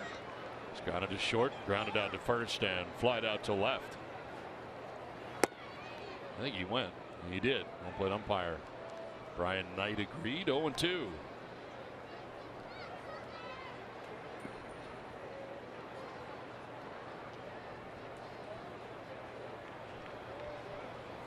Swing and a miss. Good pitch. Wow. Nasty down and away, and that's back-to-back Ks for Perdomo. 2 down. That was an explosive slider by Luis Perdomo. Watch him get on top of this pitch, the rotation. This ball breaks straight down. This last time we saw Luis Perdomo, 5 innings. That's right. A 17-inning affair at Petco Park. 2 down. And Jake Lamb pinch hitting in the pitcher's spot here. It's part of the double switch. Lamb into the game now, 2 down. And he will take a pitch inside and low. Mostly low. Yeah, you call it one way and then you look at the Fox tracks and see where it really ended up. Swing and a miss. You think you know what you're doing until you take a look at the Fox tracks, and then it clears everything up. And that's pretty accurate. It is very accurate, which I am not.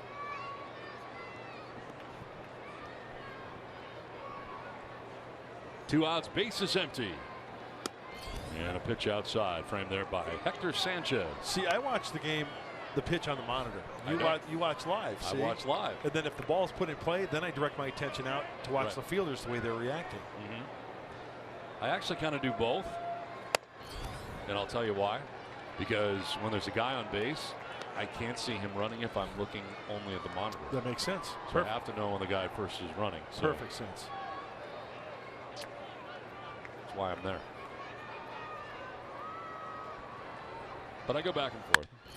This is driven to deep right field. And Amoresto will watch that lead. Above the pool area in right field and then into it. Jake Lamb with a pitch hit home run. And it's now 10-3 Padres.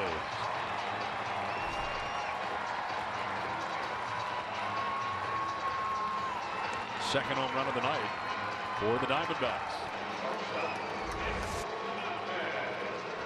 Well, just a straight fastball right down the middle. Jake Lamb's looking for it. No doubter.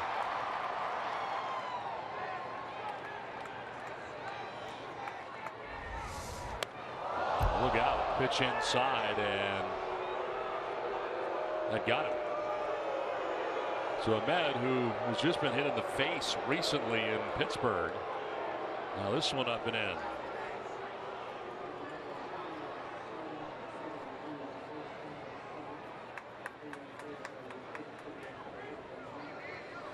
Well, you can see Hector Sanchez trying to calm down Luis. I mean, that one got away. You know, Perdomo doesn't have the best control, and you know, he just gave up a home run and maybe trying to overthrow a little bit, and it just obviously it doesn't look good, right, when you hit a guy like that in a situation like this. But this is just one that just gets away. In fact, was that a breaking ball? It looked like a breaking ball. Did not look like a fastball. After second look, it definitely looked like a breaking ball. But clearly Hector Sanchez trying to be the counselor, you know, pitching coach, to go out there and try to calm him down.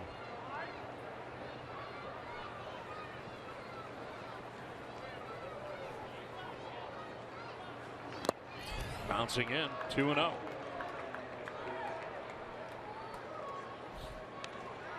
Michael Bourn batting here for the second time. Struck out looking in the 8th inning. That was against Hessler.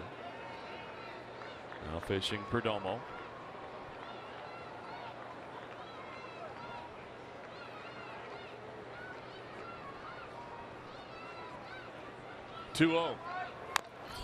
Wrap foul, 2-1. Perdomo started well in this inning, striking out Wellington Castillo. Yasmani Tomas. Pinch hit home run by Jake Lamb. And he hits Ahmed. Now it is 2-1 to Michael Bourn. 2 outs in the 9th.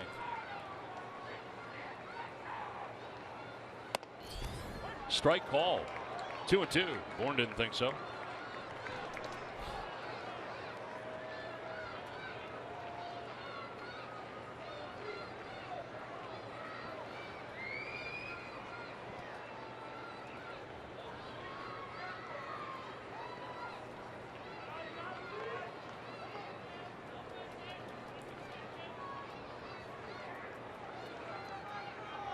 Perdomo trying to finish it off here in the 9th inning. Bourn with a swing and a miss, and he strikes out to end the ball game. So the Diamondbacks get a run in the 9th, but the Padres hold on to win this one 10-3, and they take the first game of the series. We send it to Mike Pomerantz.